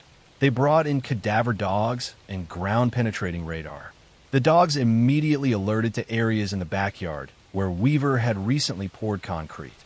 Police began excavating these areas. Underneath a concrete slab in the backyard, investigators found human remains. The body was identified through dental records as Miranda Gaddis. She had been deceased since shortly after her disappearance. The discovery was devastating, but at least gave Miranda's family some answers after months of agonizing uncertainty. Police continued searching the property. Inside a storage shed in the backyard, they found a 55-gallon barrel. When they opened it, they discovered human remains inside. The body was identified as Ashley Pond. She had also been deceased since shortly after she disappeared. Both girls had been on Ward Weaver's property the entire time police had been searching for them. The evidence showed that Ward Weaver had attacked and killed both girls. He had hidden their bodies on his property and had lied to police throughout the investigation. He had watched as the community searched desperately for the girls, knowing exactly where they were.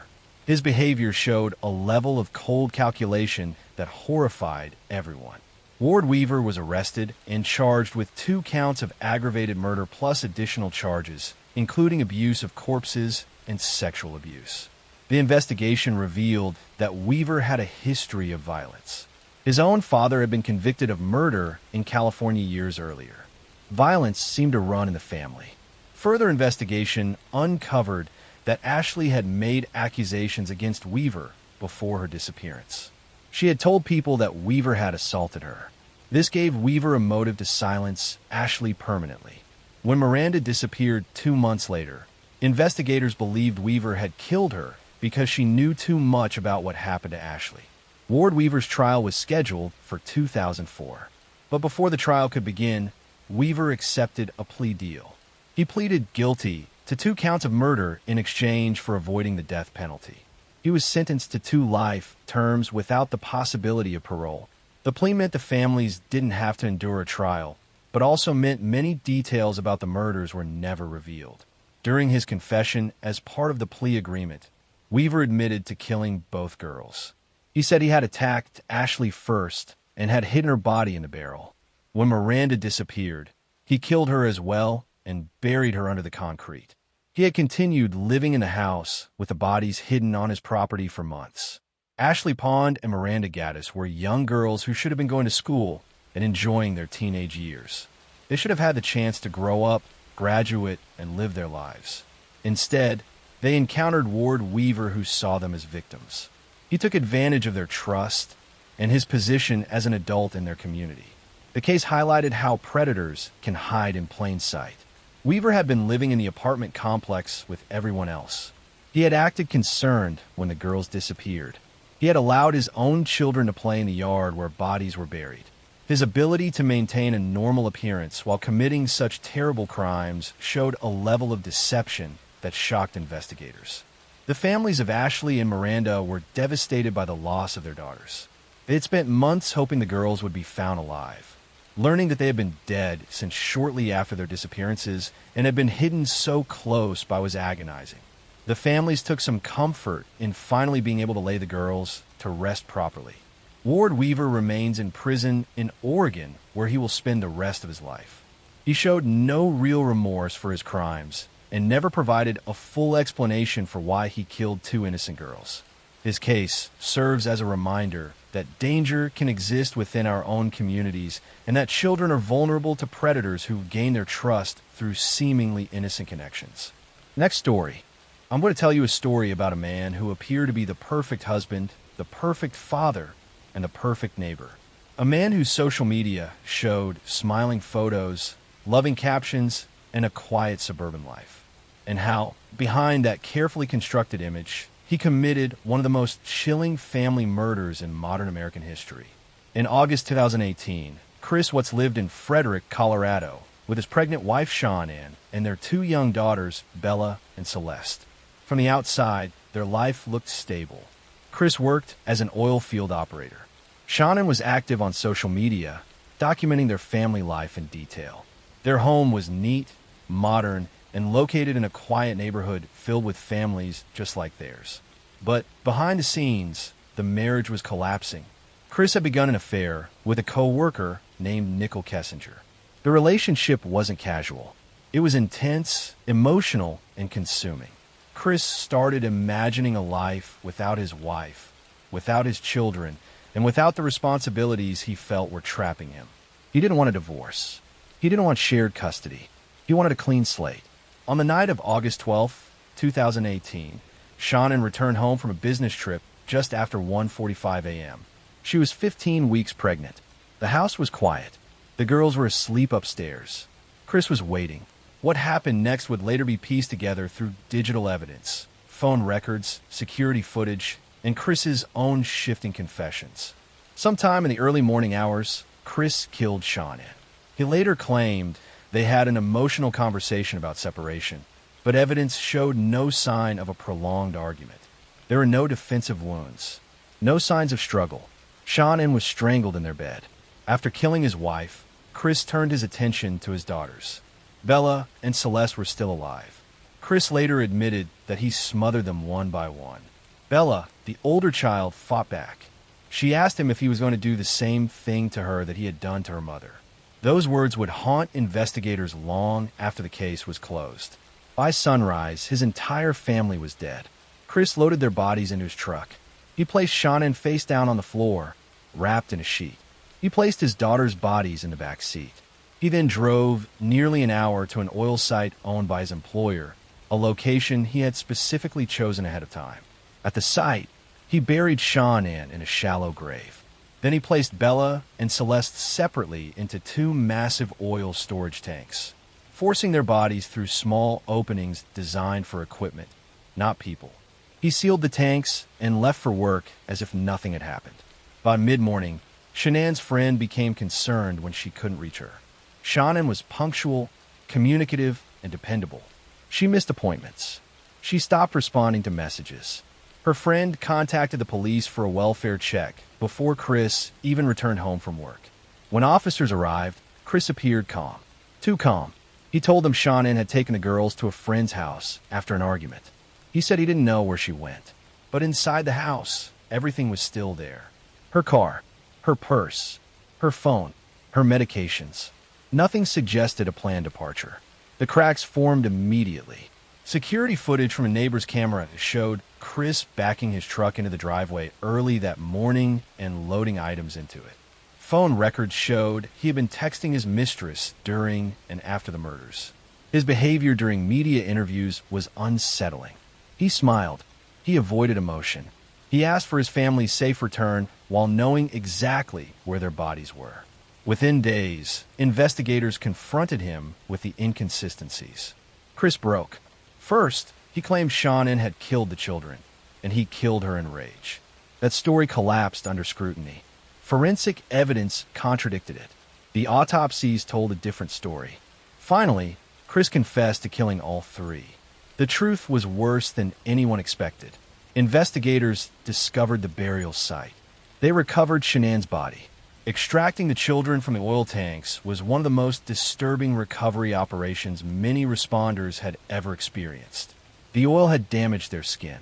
The scene was traumatic even for seasoned professionals. Chris was charged with multiple counts of first-degree murder, including the unlawful termination of a pregnancy. The motive was painfully simple. He wanted a new life. He wanted freedom. He wanted to erase his responsibilities instead of facing them. In November 2018, Chris pleaded guilty to avoid the death penalty. He was sentenced to life in prison without the possibility of parole, plus additional consecutive sentences. He was transferred to a prison in Wisconsin for his own safety, where he remains incarcerated. The Watts case shook the public not because of complexity, but because of familiarity. This wasn't a drifter. This wasn't a stranger. This was a husband, a father, a man who tucked his children into bed and killed them hours later. Shannon Watts was remembered as a devoted mother, a driven woman, and a loving friend. Bella and Celeste were remembered as joyful, affectionate children who trusted their father completely. Their lives were reduced to a cautionary tale about how violence can exist behind the most ordinary doors. The case serves as a reminder that appearances mean nothing, that people can live double lives in plain sight, and that sometimes the most dangerous person in the room is the one everyone trusts the most. Next story. I'm going to tell you a story about a man who called emergency services claiming masked intruders had invaded his home, murdered his wife, and attacked him while he slept. A terrifying story that seemed believable at first, until detectives began noticing that every detail pointed not outward toward unknown attackers, but inward toward the person telling the story. On the morning of October 30th, 2014, in a quiet suburb of St. Paul, Minnesota, 911 operators received a call from 39-year-old Jeffrey Trevino. He reported that his girlfriend, 30-year-old Kira Steger was missing. According to Jeffrey, he had returned home after working overnight and discovered signs of disturbance inside their apartment. He suggested something terrible may have happened while he was gone. Kira was not someone who disappeared without explanation. She worked as a television producer at a local news station and maintained close daily communication with friends and coworkers. When she failed to show up for work and stopped responding to messages, alarm spread quickly through both her professional and personal circles. Police entered the apartment shared by Kira and Jeffrey and immediately noticed inconsistencies. There were small traces of blood in the bathroom and bedroom areas, but not enough to suggest a clear violent struggle. Cleaning products appeared recently used. Certain surfaces looked wiped down. Jeffrey explained that Kira had been drinking heavily the night before and that they had argued. He insisted she was alive when he left for work. He suggested she might have walked out voluntarily after the disagreement. Detectives began reconstructing the final hours before Kira vanished. Surveillance cameras from nearby buildings captured Jeffrey leaving the apartment complex late at night, carrying large bags toward his vehicle. This contradicted his earlier timeline. When confronted, he claimed he had simply been removing trash. But investigators continued digging. Phone data showed Jeffrey's movements during hours he initially claimed to be working. Cell tower records placed him near remote areas along the Mississippi River rather than at his job location. Witnesses also reported unusual late-night activity involving his vehicle. As days passed without locating Kira, suspicion intensified. Search teams combed wooded riverbanks, while forensic specialists examined Jeffrey's apartment more closely. Luminol testing revealed additional blood traces that had been cleaned but not completely removed.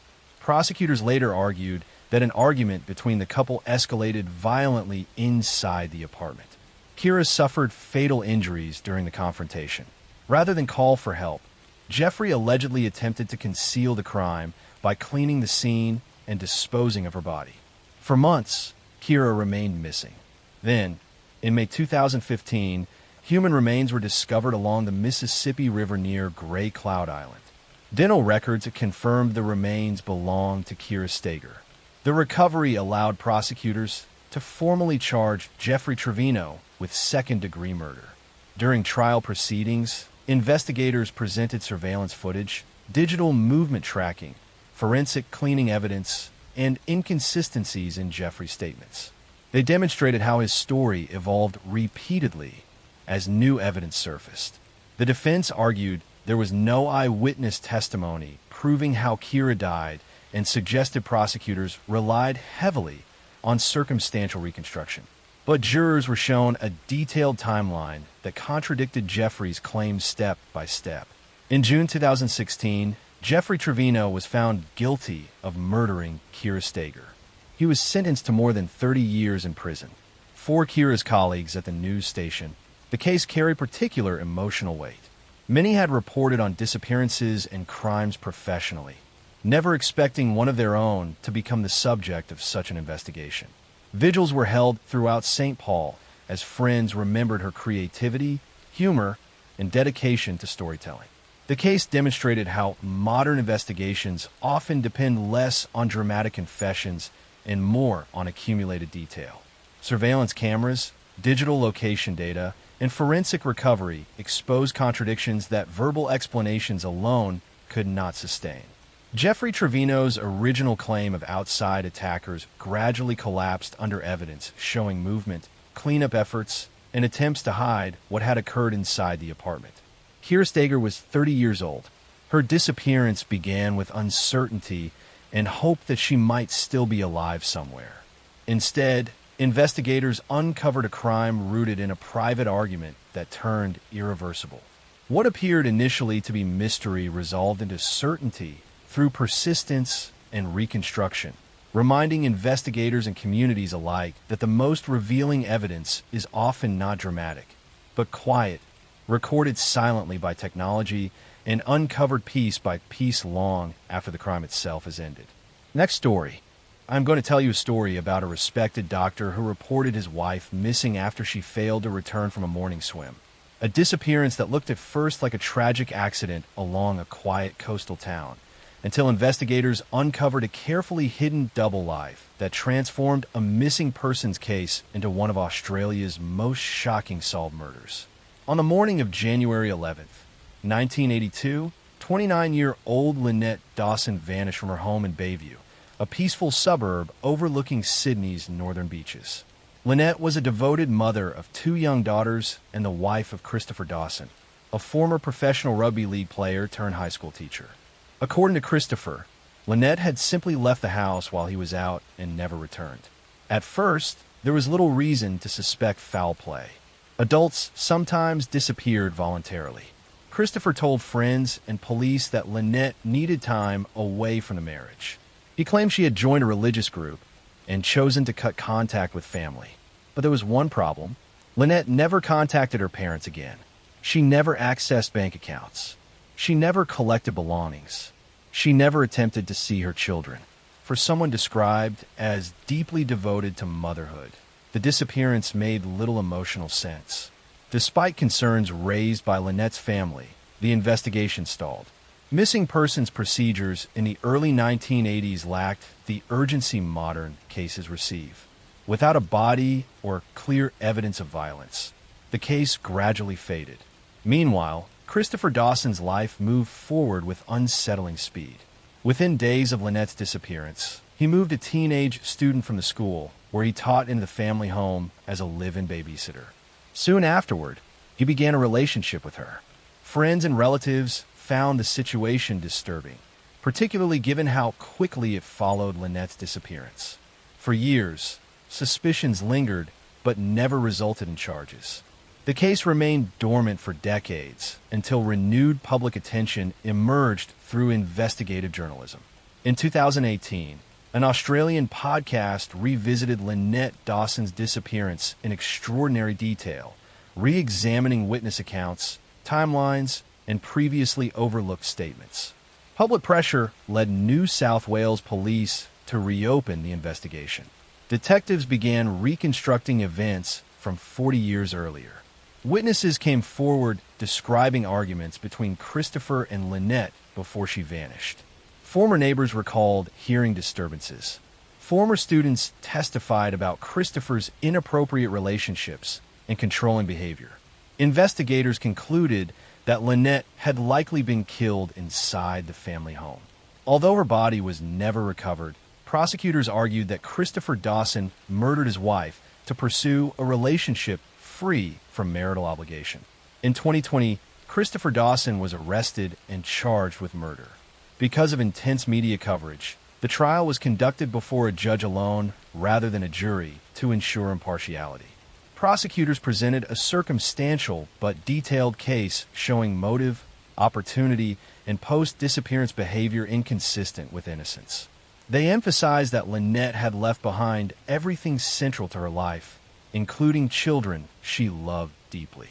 Financial inactivity, lack of communication, and Dawson's immediate replacement of his wife formed a pattern the court considered highly significant. The defense argued that without a body, certainty was impossible. They maintained Lynette may have voluntarily left. But after months of testimony, the court reached a conclusion. In August 2022, Christopher Dawson was found guilty of murdering Lynette Dawson. The judge ruled that Lynette had died in January 1982 and that her husband was responsible. He was later sentenced to 24 years in prison with a non-parole period. The conviction marked the resolution of a case that had remained unanswered for 4 decades. For Lynette's family, justice arrived painfully late. Her daughters had grown into adulthood without knowing what truly happened to their mother. The absence of physical remains meant there would never be a gravesite, only legal acknowledgement of the truth. The case became historically significant in Australia because it demonstrated that murder convictions can still occur decades later through careful reconstruction of behavior, witness testimony, and long-term investigative persistence even without recovery of a body. Bayview today remains quiet, overlooking calm coastal waters much like it did in 1982.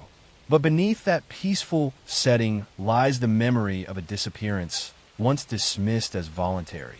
later revealed to be homicide hidden behind routine explanations. Lynette Dawson did not leave her life behind. Instead, investigators concluded that her disappearance had been deliberately staged, a lie sustained for 40 years before evidence and persistence finally brought the truth into court, proving that time can delay justice, but does not always prevent it. Next story. The snow had started to fall again by the time police reached the house on 15th Street in Denver, a large brick home decorated for Christmas, lights still glowing softly against the cold December night.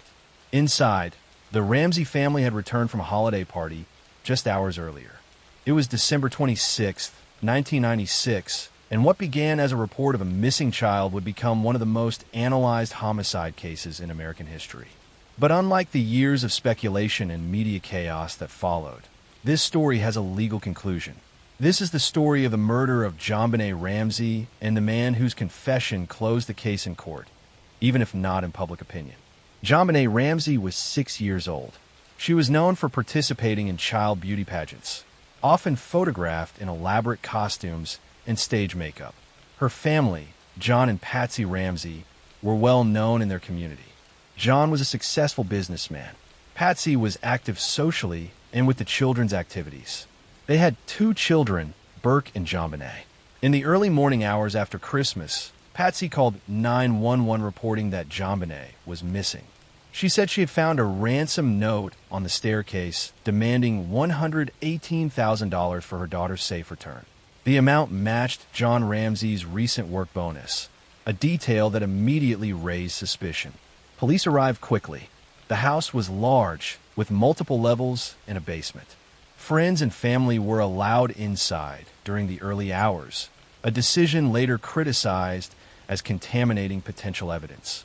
Hours later, John Ramsey discovered JonBenet's body in a small basement room.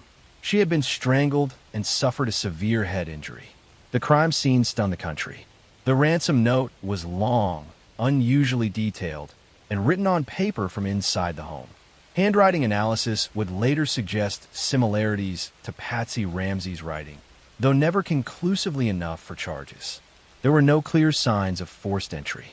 The basement window had been broken previously, but it was unclear whether it had been used that night. For years, suspicion hovered over the family. The case dominated headlines. Theories ranged from an intruder to accidental death covered up by parents. A grand jury was convened in 1999. Though indictments were reportedly drafted, prosecutors did not move forward, stating there was insufficient evidence for conviction. The case remained open for years. Then, in 2006, nearly a decade after the murder, a man named John Markar was arrested in Thailand. He had emailed a journalist claiming responsibility for JonBenet's death. He described details about the crime scene that had not all been publicly released. His arrest created international headlines. Carr confessed to the murder during interrogations, stating it had been an accident during an attempted kidnapping. He claimed to have been with JonBenet that night. However, forensic testing ultimately excluded him. His DNA did not match samples collected from JonBenet's clothing. He was released, and charges were dropped. The major turning point came from advancements in DNA technology. Over the years, small trace DNA samples have been collected from JonBenet's clothing. Early testing methods were limited, but as technology improved, more refined analysis was conducted. In 2008, Boulder County District Attorney Mary Lacey publicly announced that the Ramsey family was cleared based on touch DNA results that did not match any family members. The DNA profile indicated an unknown male contributor. Despite this, no definitive suspect has been convicted in court for JonBenet's murder. However, legally, the Ramseys were exonerated, and the case remains officially open with an unidentified perpetrator profile in national databases. While the murder itself has not resulted in a conviction of a named individual, the legal closure in terms of family exoneration and DNA clarification resolved the most persistent accusations that have followed the Ramseys for years. The story remains one of the most complex in modern criminal history, not because it lacks investigation, but because it exists at the intersection of forensic science, media pressure, and public narrative. It forced law enforcement to confront mistakes made in early crime scene management. It reshaped how ransom notes and stage scenes are evaluated. It demonstrated both the power and limits of evolving DNA technology. JonBenet Ramsey was 6 years old. Her life ended inside her own home during a holiday meant for celebration. Decades later, her name is still recognized worldwide. The legal system has clarified what it could. The DNA evidence stands. The family was formally cleared, and the search for the unidentified contributor continues. It is a case that changed investigative standards permanently and remains one of the most discussed child homicide investigations in American history. Next story. I'm going to tell you a story about a case that unfolded in the suburbs of Paris, France, a case that began with a house that stood unnaturally silent and ended with an international manhunt stretching across continents. It is the story of Xavier Dupont de Ligons, a man who lived for decades as a husband, father, and member of French society, before committing a crime that stunned the country and was ultimately reconstructed in painstaking detail by investigators. Xavier Dupont de Ligons was born in 1961 into a conservative Catholic family with aristocratic roots. He grew up with a strong sense of identity tied to tradition and social standing. As an adult, he married Agnes Hodanger, and together they raised 4 children: Arthur, Thomas, and Benoit. They lived in Nantes in a quiet residential neighborhood where houses were close together and neighbors were accustomed to seeing families come and go. From the outside, the family appeared stable. The children attended school. Agnes was involved in religious activities. Xavier worked on various business ventures, though many of them struggled financially. Over time, his projects failed repeatedly. He accumulated debt. Friends later described him as someone who projected confidence while privately experiencing increasing pressure. By early 2011, Xavier's financial situation had deteriorated significantly. He owed money to friends and relatives. His business ventures had not succeeded. He faced mounting obligations he could no longer realistically meet. Yet he maintained the appearance of normalcy, continuing to attend social gatherings and correspond with acquaintances. In April 2011, neighbors noticed unusual behavior at the family home. The shutters were closed for extended periods.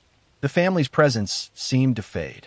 Around the same time, schools received messages explaining that the children would no longer attend because the family was relocating to Australia due to a job opportunity linked to the United States government. Similar explanations were given to friends and landlords. Xavier crafted detailed stories to explain their sudden departure. But beneath the house, something else had happened. Investigators would later determine that between April 3rd and April 5th, 2011, Xavier methodically killed his wife and 4 children inside their home. Evidence showed that he used a .22 caliber rifle equipped with a silencer. Forensic reconstruction suggested that he carried out the killings at night while each family member was in bed. After the murders, he wrapped the bodies carefully in sheets and blankets. He then buried them beneath the terrace in the backyard. He covered the graves with quicklime in an apparent attempt to accelerate decomposition and reduce odor. He replaced soil and patio materials to conceal the disturbance. To neighbors, nothing immediately appeared wrong. He then spent days continuing his routine. He purchased cleaning supplies. He arranged final logistics. He sent emails explaining the family's sudden relocation. He terminated rental agreements and settled minor accounts. Surveillance footage later showed him withdrawing cash, traveling south through France, and staying in budget hotels. As days passed without contact from the family, extended relatives became concerned. Police were contacted. Officers visited the house and noted the unusual closure of shutters and accumulated mail. They began investigating the claims of relocation. On April 21st, 2011, police searched the property. Beneath the terrace, they made a devastating discovery. The bodies of Agnes and the 4 children were found buried together. The investigation shifted immediately to locating Xavier Dupont de Ligons. CCTV footage traced his movements across southern France. He had driven to the region of Provence. On April 15th, he was recorded checking out of a hotel in Roquebrune-sur-Argens. He carried a long object wrapped in fabric, believed to be the rifle. After that, no confirmed sightings occurred. French authorities issued an international arrest warrant. Over the years, there were reported sightings in various countries. In 2019, a man arrested at Glasgow Airport was briefly suspected to be Xavier, but DNA testing confirmed he was not. Despite numerous leads, he has never been located. However, the murders themselves are considered solved. Forensic evidence inside the home, financial records, ballistic analysis, and Xavier's documented movements created a comprehensive reconstruction. Investigators concluded that he had planned the killings carefully, motivated by financial collapse and a desire to avoid public disgrace. Letters he sent to relatives before the murders described an elaborate, fabricated narrative in which he claimed to be a covert agent forced into witness protection. These writings suggested a man attempting to control the story even as he prepared to eliminate his family. The case shook France deeply. It forced conversations about domestic violence hidden behind social status, about the pressures of financial failure, and about how a person can maintain outward composure while privately unraveling. The house in Nantes eventually changed hands. The neighborhood returned to quiet routine, but the image of a father burying his entire family beneath their own terrace remains one of the most haunting in modern French criminal history. While Xavier Dupont de Ligons himself has not been captured, the crime has been fully reconstructed, the victims identified, the method established, and the motive extensively documented. It stands as a stark reminder of how meticulously planned domestic murders can unfold behind closed doors, hidden within ordinary streets, until patient forensic work brings the full truth to light. Next story. I'm going to tell you a story about a man who lived in a modest house on a quiet street in Fresno, California, a street lined with single-story homes, trimmed hedges, and driveways that looked nearly identical from one property to the next. His name was Wesley Shermantine, and for years he blended into that neighborhood as just another resident, a father, a worker, someone who waved at neighbors and returned home each evening without attracting suspicion. But hidden beneath the soil of rural San Joaquin County, far from the city streets where he lived, lay secrets that would take decades to uncover. Wesley Shermantine was born in 1966 and grew up in the small town of Linden, California. As a teenager, he formed a close friendship with Loren Herzog. The two were inseparable. They hunted together, fished together, and spent time exploring the rural land surrounding their hometown. They knew the back roads, abandoned wells, and isolated fields better than most. To classmates and acquaintances, they were just two boys who enjoyed the outdoors. As adults, their lives followed separate paths, but remained connected. Shermantine worked various jobs, including as a mechanic and truck driver. Herzog became involved in local government work. Outwardly, their lives appeared ordinary.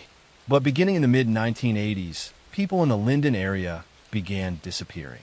One of the first known victims was Cindy Vanderheiden, a 25-year-old woman who vanished in 1998. She was last seen leaving a bar in Stockton. Witnesses recalled her interacting with two men.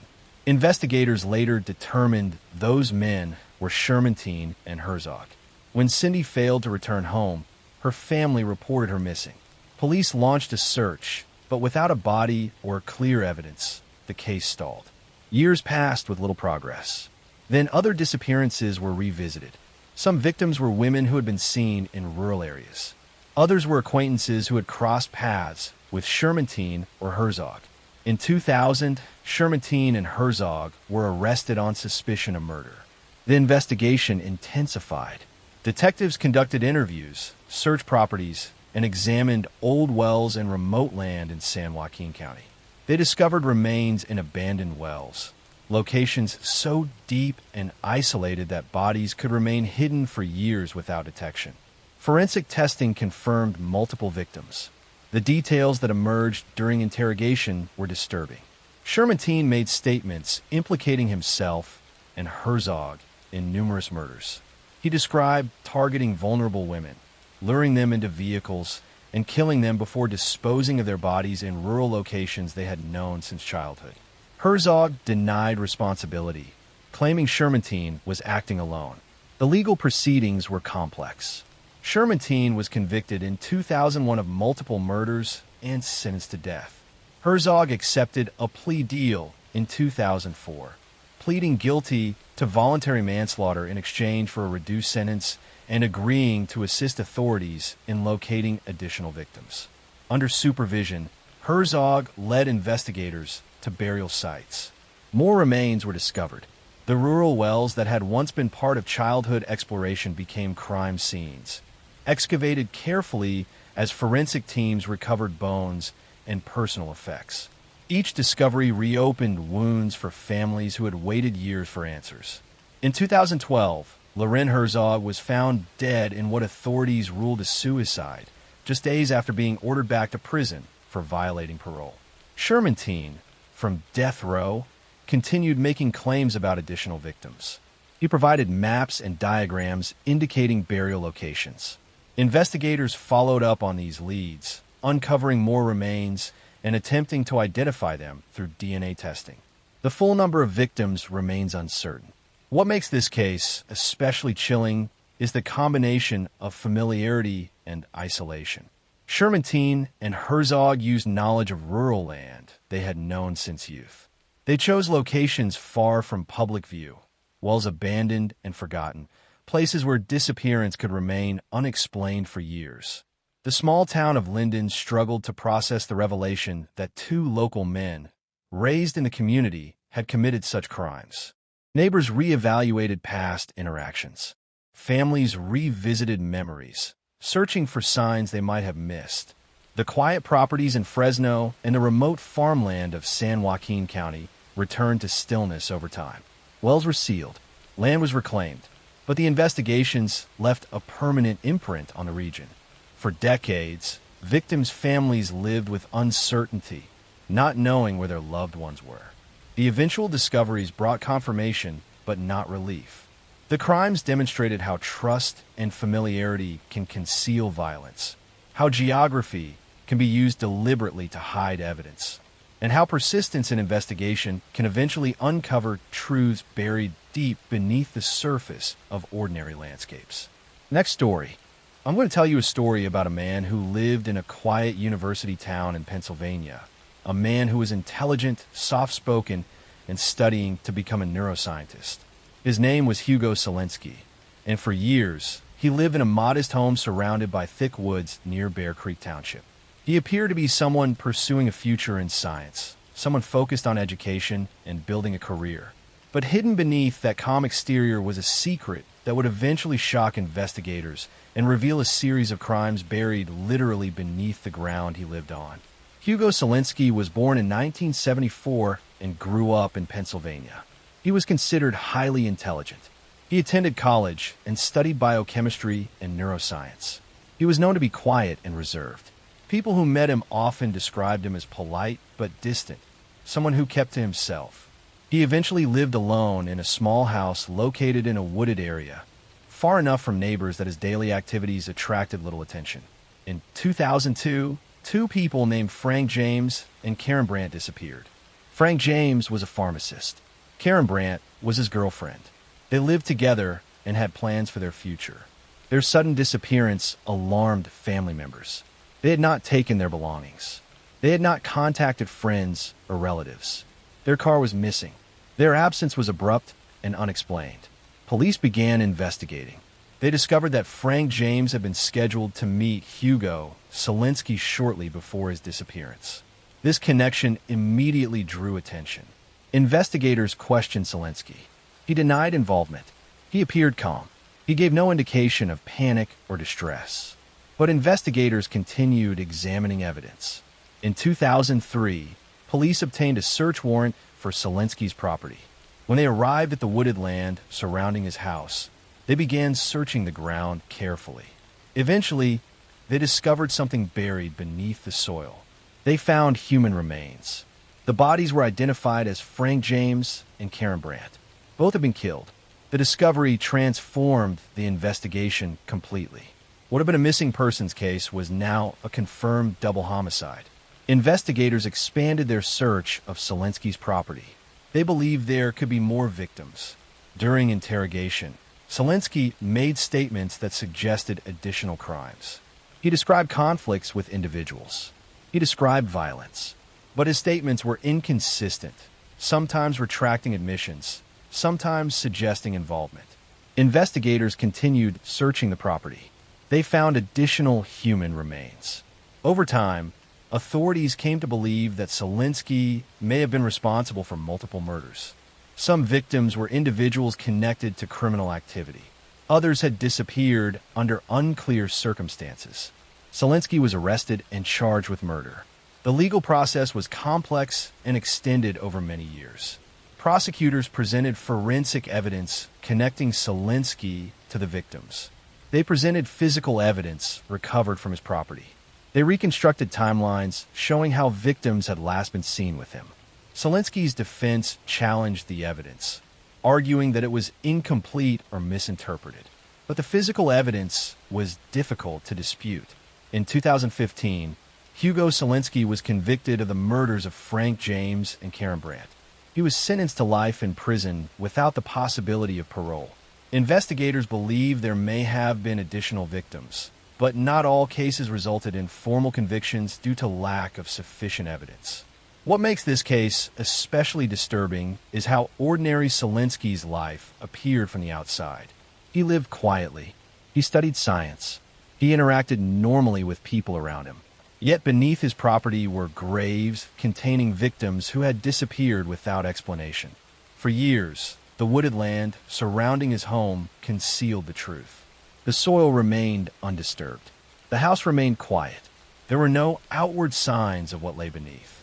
It was only through persistent investigation, search warrants, and forensic examination that investigators uncovered the evidence, revealing crimes that had remained hidden in silence beneath the surface of an otherwise ordinary place.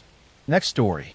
I'm going to tell you a story about a man who lived in a quiet village in North Yorkshire, England, a man who worked as a hospital porter, who spent his evenings in local pubs, and who returned each night to a modest stone cottage that sat along a narrow rural road. His name was Malcolm Webster, and to those who knew him casually, he appeared gentle, intelligent, and dependable. He spoke calmly, dressed neatly, and carried himself with quiet confidence. But behind that composed exterior was a calculated mind capable of patience and deception. And over the course of several years, he would orchestrate crimes so carefully that they initially appeared to be tragic accidents. Malcolm Webster was born in 1959. He trained originally as a nurse and worked in medical environments where he gained knowledge about drugs, dosages, and their effects on the human body. This medical knowledge would later become central to the crimes investigators uncovered. He eventually married a woman named Claire Morris. Claire was trusting, kind, and building a future with Malcolm. They lived together in Scotland, sharing routines and responsibilities like any married couple. In 1994, Malcolm and Claire planned a trip. They would drive together through rural Scotland.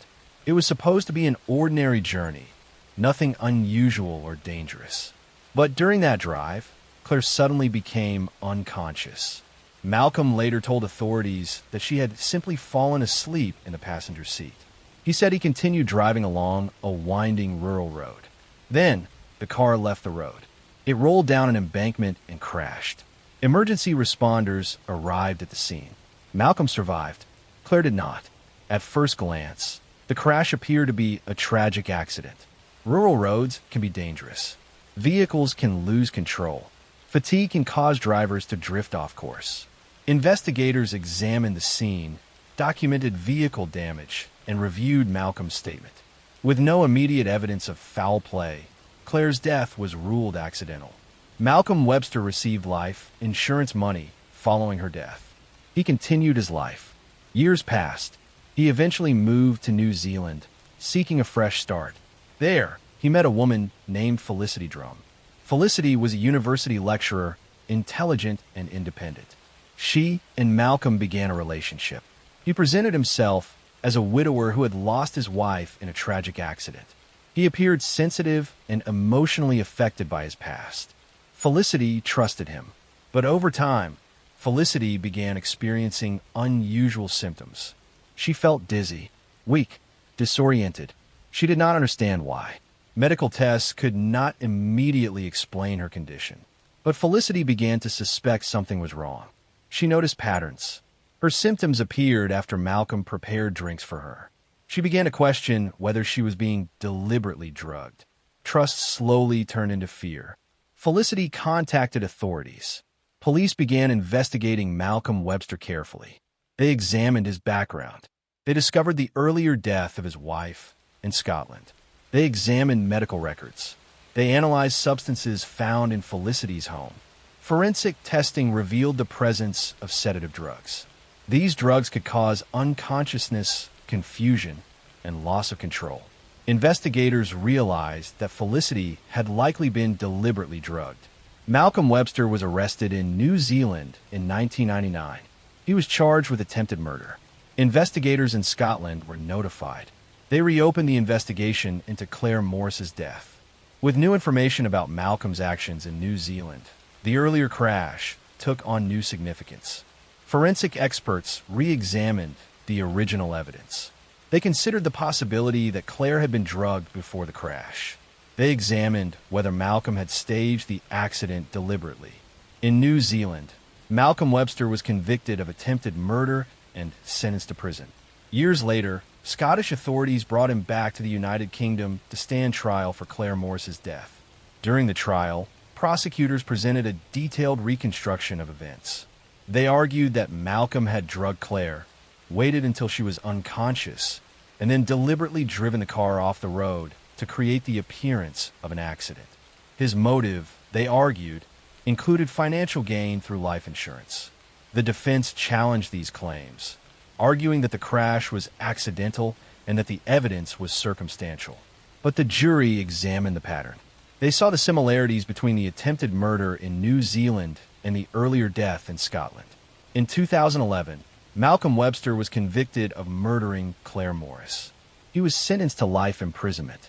The case demonstrated how carefully planned crimes can initially appear as accidents, how medical knowledge can be used to conceal harm, and how patterns of behavior can emerge over time, revealing truth long after the original event.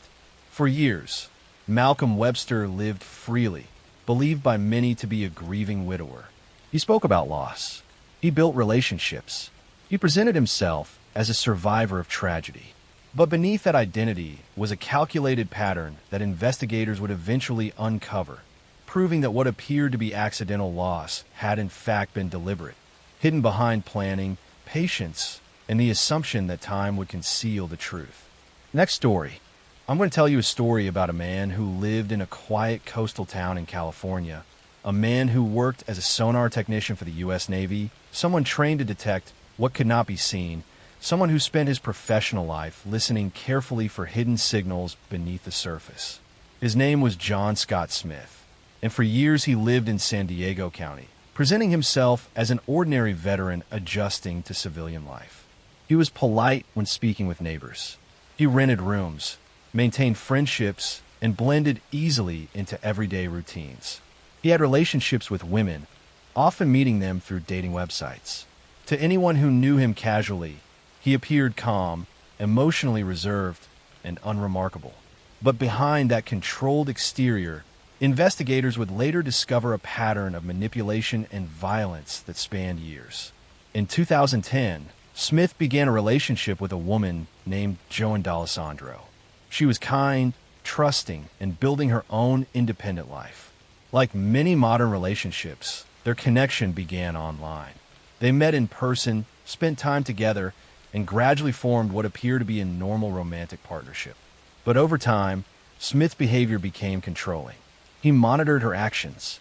He became possessive. He created emotional tension beneath the surface of their relationship.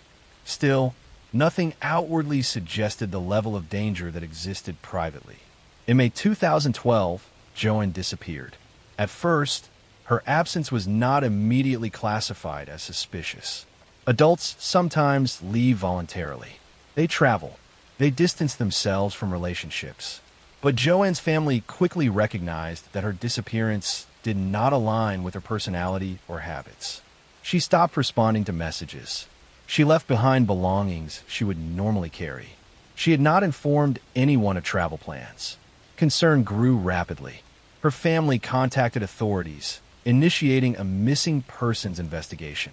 Detectives began reconstructing her last known movements. They examined phone records, bank activity, and digital communications. They discovered that John Scott Smith was the last person known to have seen her alive. When questioned, Smith claimed that Joanne had left voluntarily after an argument. He presented himself as cooperative, answering questions calmly. But investigators noted inconsistencies in his timeline. Small contradictions appear between his statements and objective evidence. Investigators examined Smith's background more closely. They discovered that Joanne was not the only woman connected to him who had disappeared. Another former partner, Rebecca Zahow, had died under unusual circumstances in 2011. Her death had initially been ruled a suicide, but questions remained unanswered. Additionally, Smith's first wife had died years earlier under suspicious circumstances initially attributed to accidental drowning. Each individual case alone did not establish a clear pattern. But when viewed together, investigators saw a repeated proximity between Smith and unexplained deaths. The investigation intensified when forensic teams searched Smith's residence and vehicle. Modern forensic science allows investigators to detect microscopic traces invisible to the naked eye. Inside his vehicle, investigators discovered biological evidence linking Joanne to the interior after her reported disappearance. Soil samples and trace materials were collected. Each fragment of evidence added clarity. Digital evidence provided additional insight. Phone location records placed Smith in areas inconsistent with his stated timeline. Surveillance footage from nearby roads captured vehicle movement, aligning with investigative reconstruction. Individually, these pieces of evidence might have seemed minor. Together, they formed a consistent narrative. In 2014, Smith was arrested and charged with Joan D'Alessandro's murder. During trial, prosecutors presented a detailed reconstruction of events. They demonstrated how Smith's statements conflicted with forensic findings. They presented biological evidence recovered from his vehicle. They presented digital timelines showing his movements. They explained how his behavior following Joanne's disappearance reflected concealment rather than concern. The defense challenged interpretations of evidence, emphasizing the absence of a recovered body. But modern prosecutions do not depend solely on body recovery. Forensic science, digital tracking, and behavioral analysis can establish truth even when physical remains are never found. The jury examined the evidence carefully. They listened to forensic experts explain how trace materials are transferred and preserved. They reviewed digital records documenting movement and communication. They evaluated Smith's own statements and inconsistencies. Ultimately, they concluded that the evidence established his guilt beyond reasonable doubt. John Scott Smith was convicted of second-degree murder and sentenced to prison. Joan D'Alessandro's body has never been recovered. What makes this case especially disturbing is how effectively Smith concealed his actions for years. His military training had taught him discipline and attention to detail. His calm demeanor prevented suspicion. He understood how to appear cooperative without revealing truth. But forensic science and digital evidence revealed patterns he could not erase.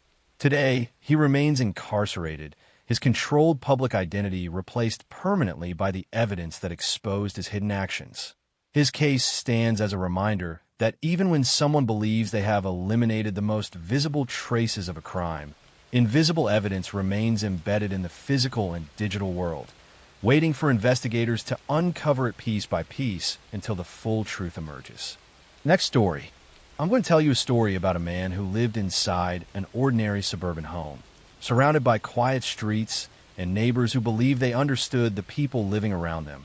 A man whose calm routines concealed a truth that would take investigators years to fully uncover. His name was Russell Williams, and for most of his life, he represented discipline, achievement, and control. He was born in England and raised in Canada, growing into someone who followed structure naturally. He joined the Canadian Armed Forces at a young age, and over time, his career advanced steadily. He became a pilot, flying military aircraft with precision and professionalism. He earned trust from his superiors and respect from those who served under him. Eventually, he rose to the rank of colonel and became the commanding officer of Canadian Forces Base Trenton, one of the country's most important military installations. His position placed him in charge of personnel, operations, and resources.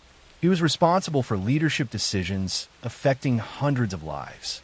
He was trusted at the highest levels of national defense. His uniform symbolized reliability, discipline, and honor.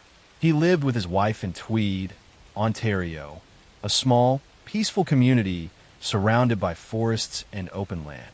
Their home appeared ordinary, blending into the quiet rhythm of rural life. Neighbors saw him as polite and respectful. He maintained his property. He greeted people calmly. Nothing about his external behavior suggested instability or violence. He continued performing his duties, attending meetings, flying aircraft, and maintaining the structured routine expected of someone in his position. His life appeared stable from every visible angle. But beneath that controlled exterior, he was living a secret life defined by behavior he concealed completely from the people around him. In September 2009, a woman named Jessica Lloyd disappeared from her home in Belleville, Ontario, located not far from where Williams lived. Jessica was a young woman with her own routines, her own plans, and her own life unfolding normally. When she failed to appear at work and stopped answering calls, concern developed quickly. Her family reported her missing. Investigators began reconstructing her last known movements, examining phone records, interviewing friends, and searching her home. There were signs that she had been present recently. Her belongings remained inside. Her phone had stopped transmitting signals. There was no evidence she had chosen to leave voluntarily. Her disappearance triggered a large-scale investigation involving local police, forensic teams, and search units. Investigators began canvassing neighborhoods, speaking with residents, and examining surveillance footage from nearby areas. They searched roads, fields, and wooded areas. They analyzed digital signals from her phone to determine its last known location. Each step narrowed the timeline. Each piece of information provided another fragment of understanding. But initially, there was no obvious suspect. There were no eyewitness accounts identifying a specific individual. The investigation depended on patience and detail. Then investigators discovered something critical. Tire tracks had been left near Jessica's home. These tracks were photographed and preserved carefully. Tire impressions can function like fingerprints. The patterns, where marks and dimensions can identify specific vehicle types and even individual tires. Forensic experts analyzed the impressions, comparing them to known tire models. They determined the type of tire and began identifying vehicles in the region that matched. Russell Williams owned a vehicle equipped with tires matching that pattern. Investigators examined his movements. They reviewed his travel records, his work schedule, and his personal timeline. They discovered that he had been in the area near Jessica's home at the relevant time. This fact alone did not prove guilt, but it established proximity.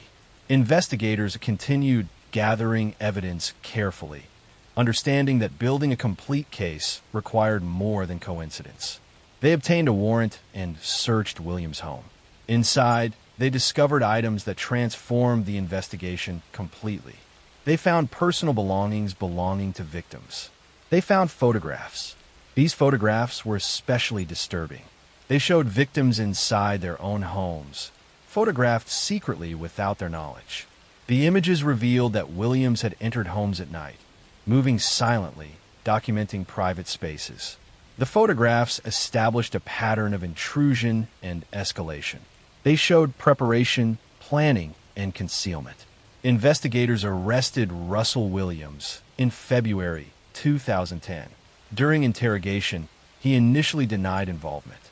Investigators used careful questioning techniques, presenting evidence gradually. They showed him tire impression analysis. They showed him photographic evidence recovered from his home. They presented forensic timelines. The interrogation remained calm, controlled, and methodical. Investigators avoided confrontation, allowing silence and evidence to create pressure. Eventually, Williams began to speak. He confessed. He described his actions in detail. He explained how he selected victims. He explained how he entered homes undetected. He explained how he concealed evidence. His confession provided investigators with information they had not yet discovered independently, including the location of Jessica Lloyd's remains. Investigators traveled to the location he described and confirmed his statement. The discovery provided closure to her family and confirmed the full extent of his crimes. His arrest shocked Canada. A senior military officer, someone entrusted with leadership and national responsibility, had secretly committed crimes that violated every expectation associated with his position. His external identity had functioned as protection, preventing suspicion. His discipline, his uniform, and his calm demeanor had concealed the reality of his actions.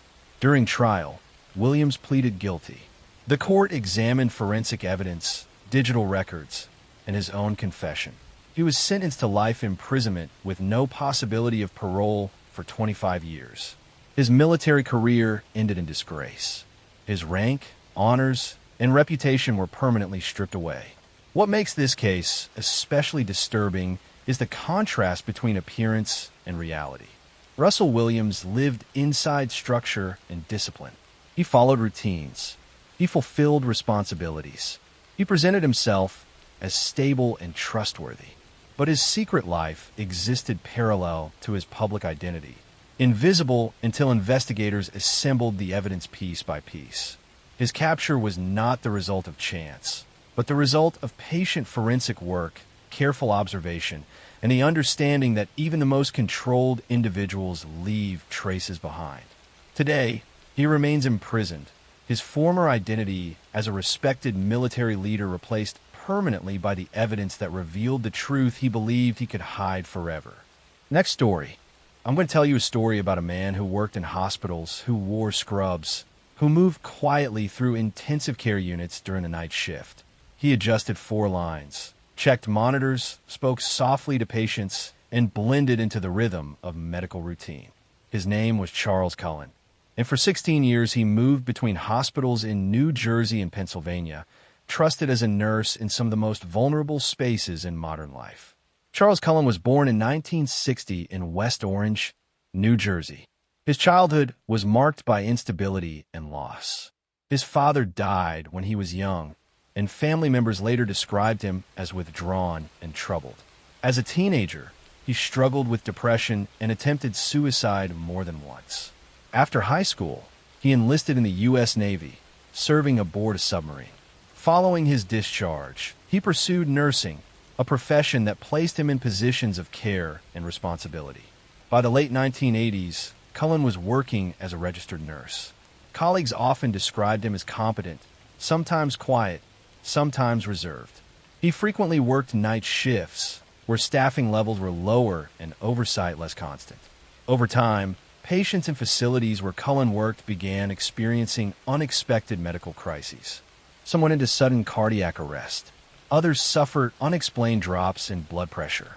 Many of these patients were already critically ill, making it difficult to distinguish between natural decline and something deliberate. At St. Barnabas Medical Center in New Jersey in the late 1980s, administrators noticed unusual patterns involving medication access. Cullen was suspected of tampering with 4 bags, but internal investigations failed to produce conclusive proof. Rather than pursue criminal charges, the hospital allowed him to resign quietly. This pattern would repeat itself across multiple institutions. When concerns arose, Cullen would leave, often with neutral or even positive references, and secure employment elsewhere.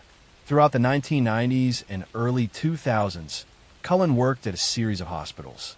Investigators later determined that he used his access to powerful medications, such as digoxin and insulin, to induce fatal overdoses. Some victims were terminally ill, but others were stable or improving before sudden deterioration. Medical staff often attributed deaths to complications of illness, not suspecting deliberate harm. The turning point came in 2003 at Somerset Medical Center in Somerville, New Jersey. Pharmacists noticed discrepancies in medication dispensing records. Automated systems tracked access to controlled substances, and Cullen's badge appeared unusually often in logs for drugs not prescribed to his assigned patients. When hospital administrators examined patient outcomes more closely, they identified cases of unexplained cardiac events following medication administration. Rather than dismissing concerns internally, Somerset Medical Center contacted law enforcement. Detectives began building a case carefully. They reviewed pharmacy records, cross-referenced patient charts, and consulted medical experts. Patterns emerged linking Cullen's access to specific medications with patient deaths or medical emergencies. In December 2003, Charles Cullen was arrested. During interrogation, he eventually confessed. His statements were detailed and chilling in their calmness. He admitted to administering lethal doses of medication to numerous patients over a span of 16 years. When asked why, he described a belief that he was ending suffering. However, investigators found no consistent evidence that all victims were terminal or requesting relief. Some were expected to recover. Some families were preparing for discharge when their loved ones suddenly died. The exact number of victims remains uncertain. Cullen confessed to killing at least 40 patients, but investigators believe the true number could be significantly higher, possibly in the hundreds, given the length of his career and the number of suspicious cases across multiple hospitals. In 2006, Charles Cullen pleaded guilty to multiple counts of murder and attempted murder in both New Jersey and Pennsylvania. He was sentenced to multiple life terms in prison without the possibility of parole. The case exposed systemic failures within hospital administration. Facilities that suspected misconduct often prioritized avoiding public scandal over initiating criminal investigation. By allowing Cullen to resign quietly rather than reporting concerns, institutions unintentionally enabled him to continue working elsewhere. Following the case, many states strengthened reporting requirements for healthcare professionals and improved monitoring of medication access systems. Today, Charles Cullen remains incarcerated. His case stands as one of the most significant examples of medical serial homicide in American history.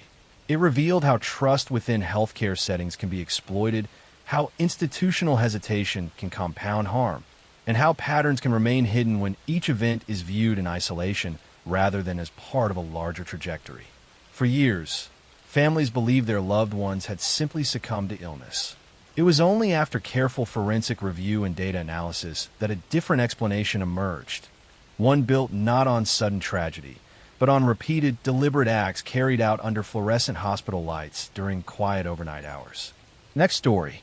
I'm going to tell you a story about a man who looked like the perfect husband, the kind neighbors trusted and co-workers admired, a man who smiled on camera while standing just feet away from the truth. This is a true crime story about deception, pressure, and how a life built on quiet lies collapsed in a single, chilling week. Chris Watts lived in Frederick, Colorado, in a neat suburban neighborhood where mornings were calm and routines rarely changed. He worked in the oil and gas industry, a stable job that paid well enough to support a comfortable life. He was married to Shawn N. Watts, a woman who was outspoken, organized, and deeply involved in social media. Together, they had 2 young daughters, Bella and Celeste, and another child on the way. From the outside, their life appeared structured and successful, the kind of family people envy without knowing. But inside the house, tension had been building slowly. Chris was quiet, emotionally distant, and conflict avoidant. Shawn Ann was dominant, expressive, and controlling in ways that often went unnoticed because she framed them as enthusiasm and motivation. Over time, Chris stopped expressing frustration. He did not argue. He did not confront. Instead, he withdrew inward, storing resentment without release. In mid-2018, Chris began an affair with a coworker.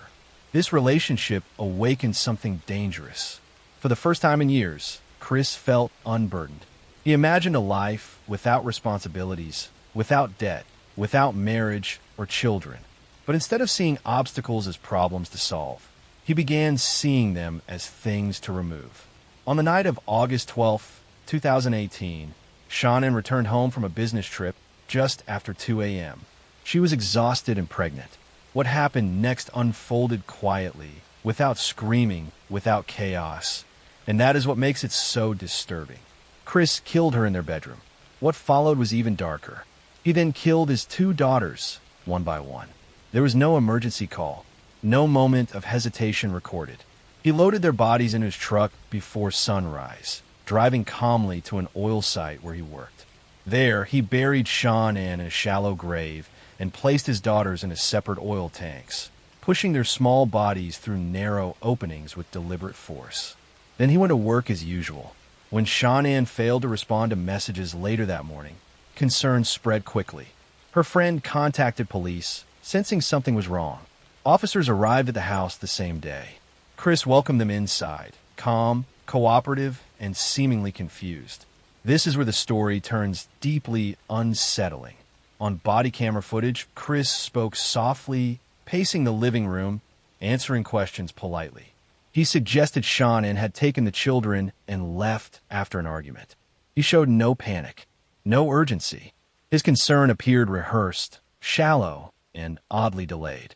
Investigators noticed it immediately. Over the next 2 days, the pressure increased. Surveillance footage from a neighbor showed Chris loading his truck early that morning, something he rarely did. His story shifted subtly with each retelling. He failed a polygraph test. When confronted, he broke.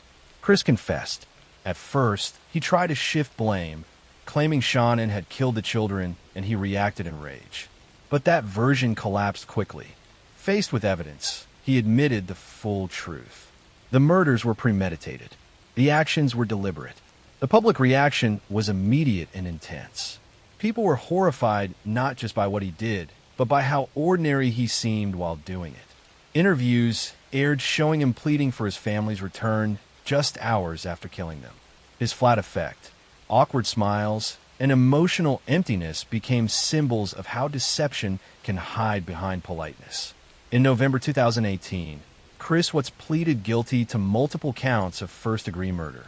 He was sentenced to life in prison without the possibility of parole.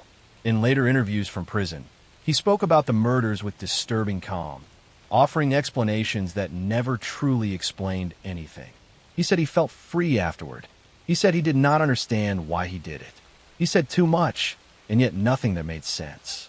This story stays with people because it did not happen in isolation. It happened in a home filled with toys. It happened in a neighborhood where people waved at each other. It happened without warning signs loud enough for anyone to stop it. And it reminds us that danger does not always look like chaos. Sometimes it looks like silence. Sometimes it looks like compliance. Sometimes it looks like a man who never raises his voice, never argues, never complains, until one day, everything underneath gives way.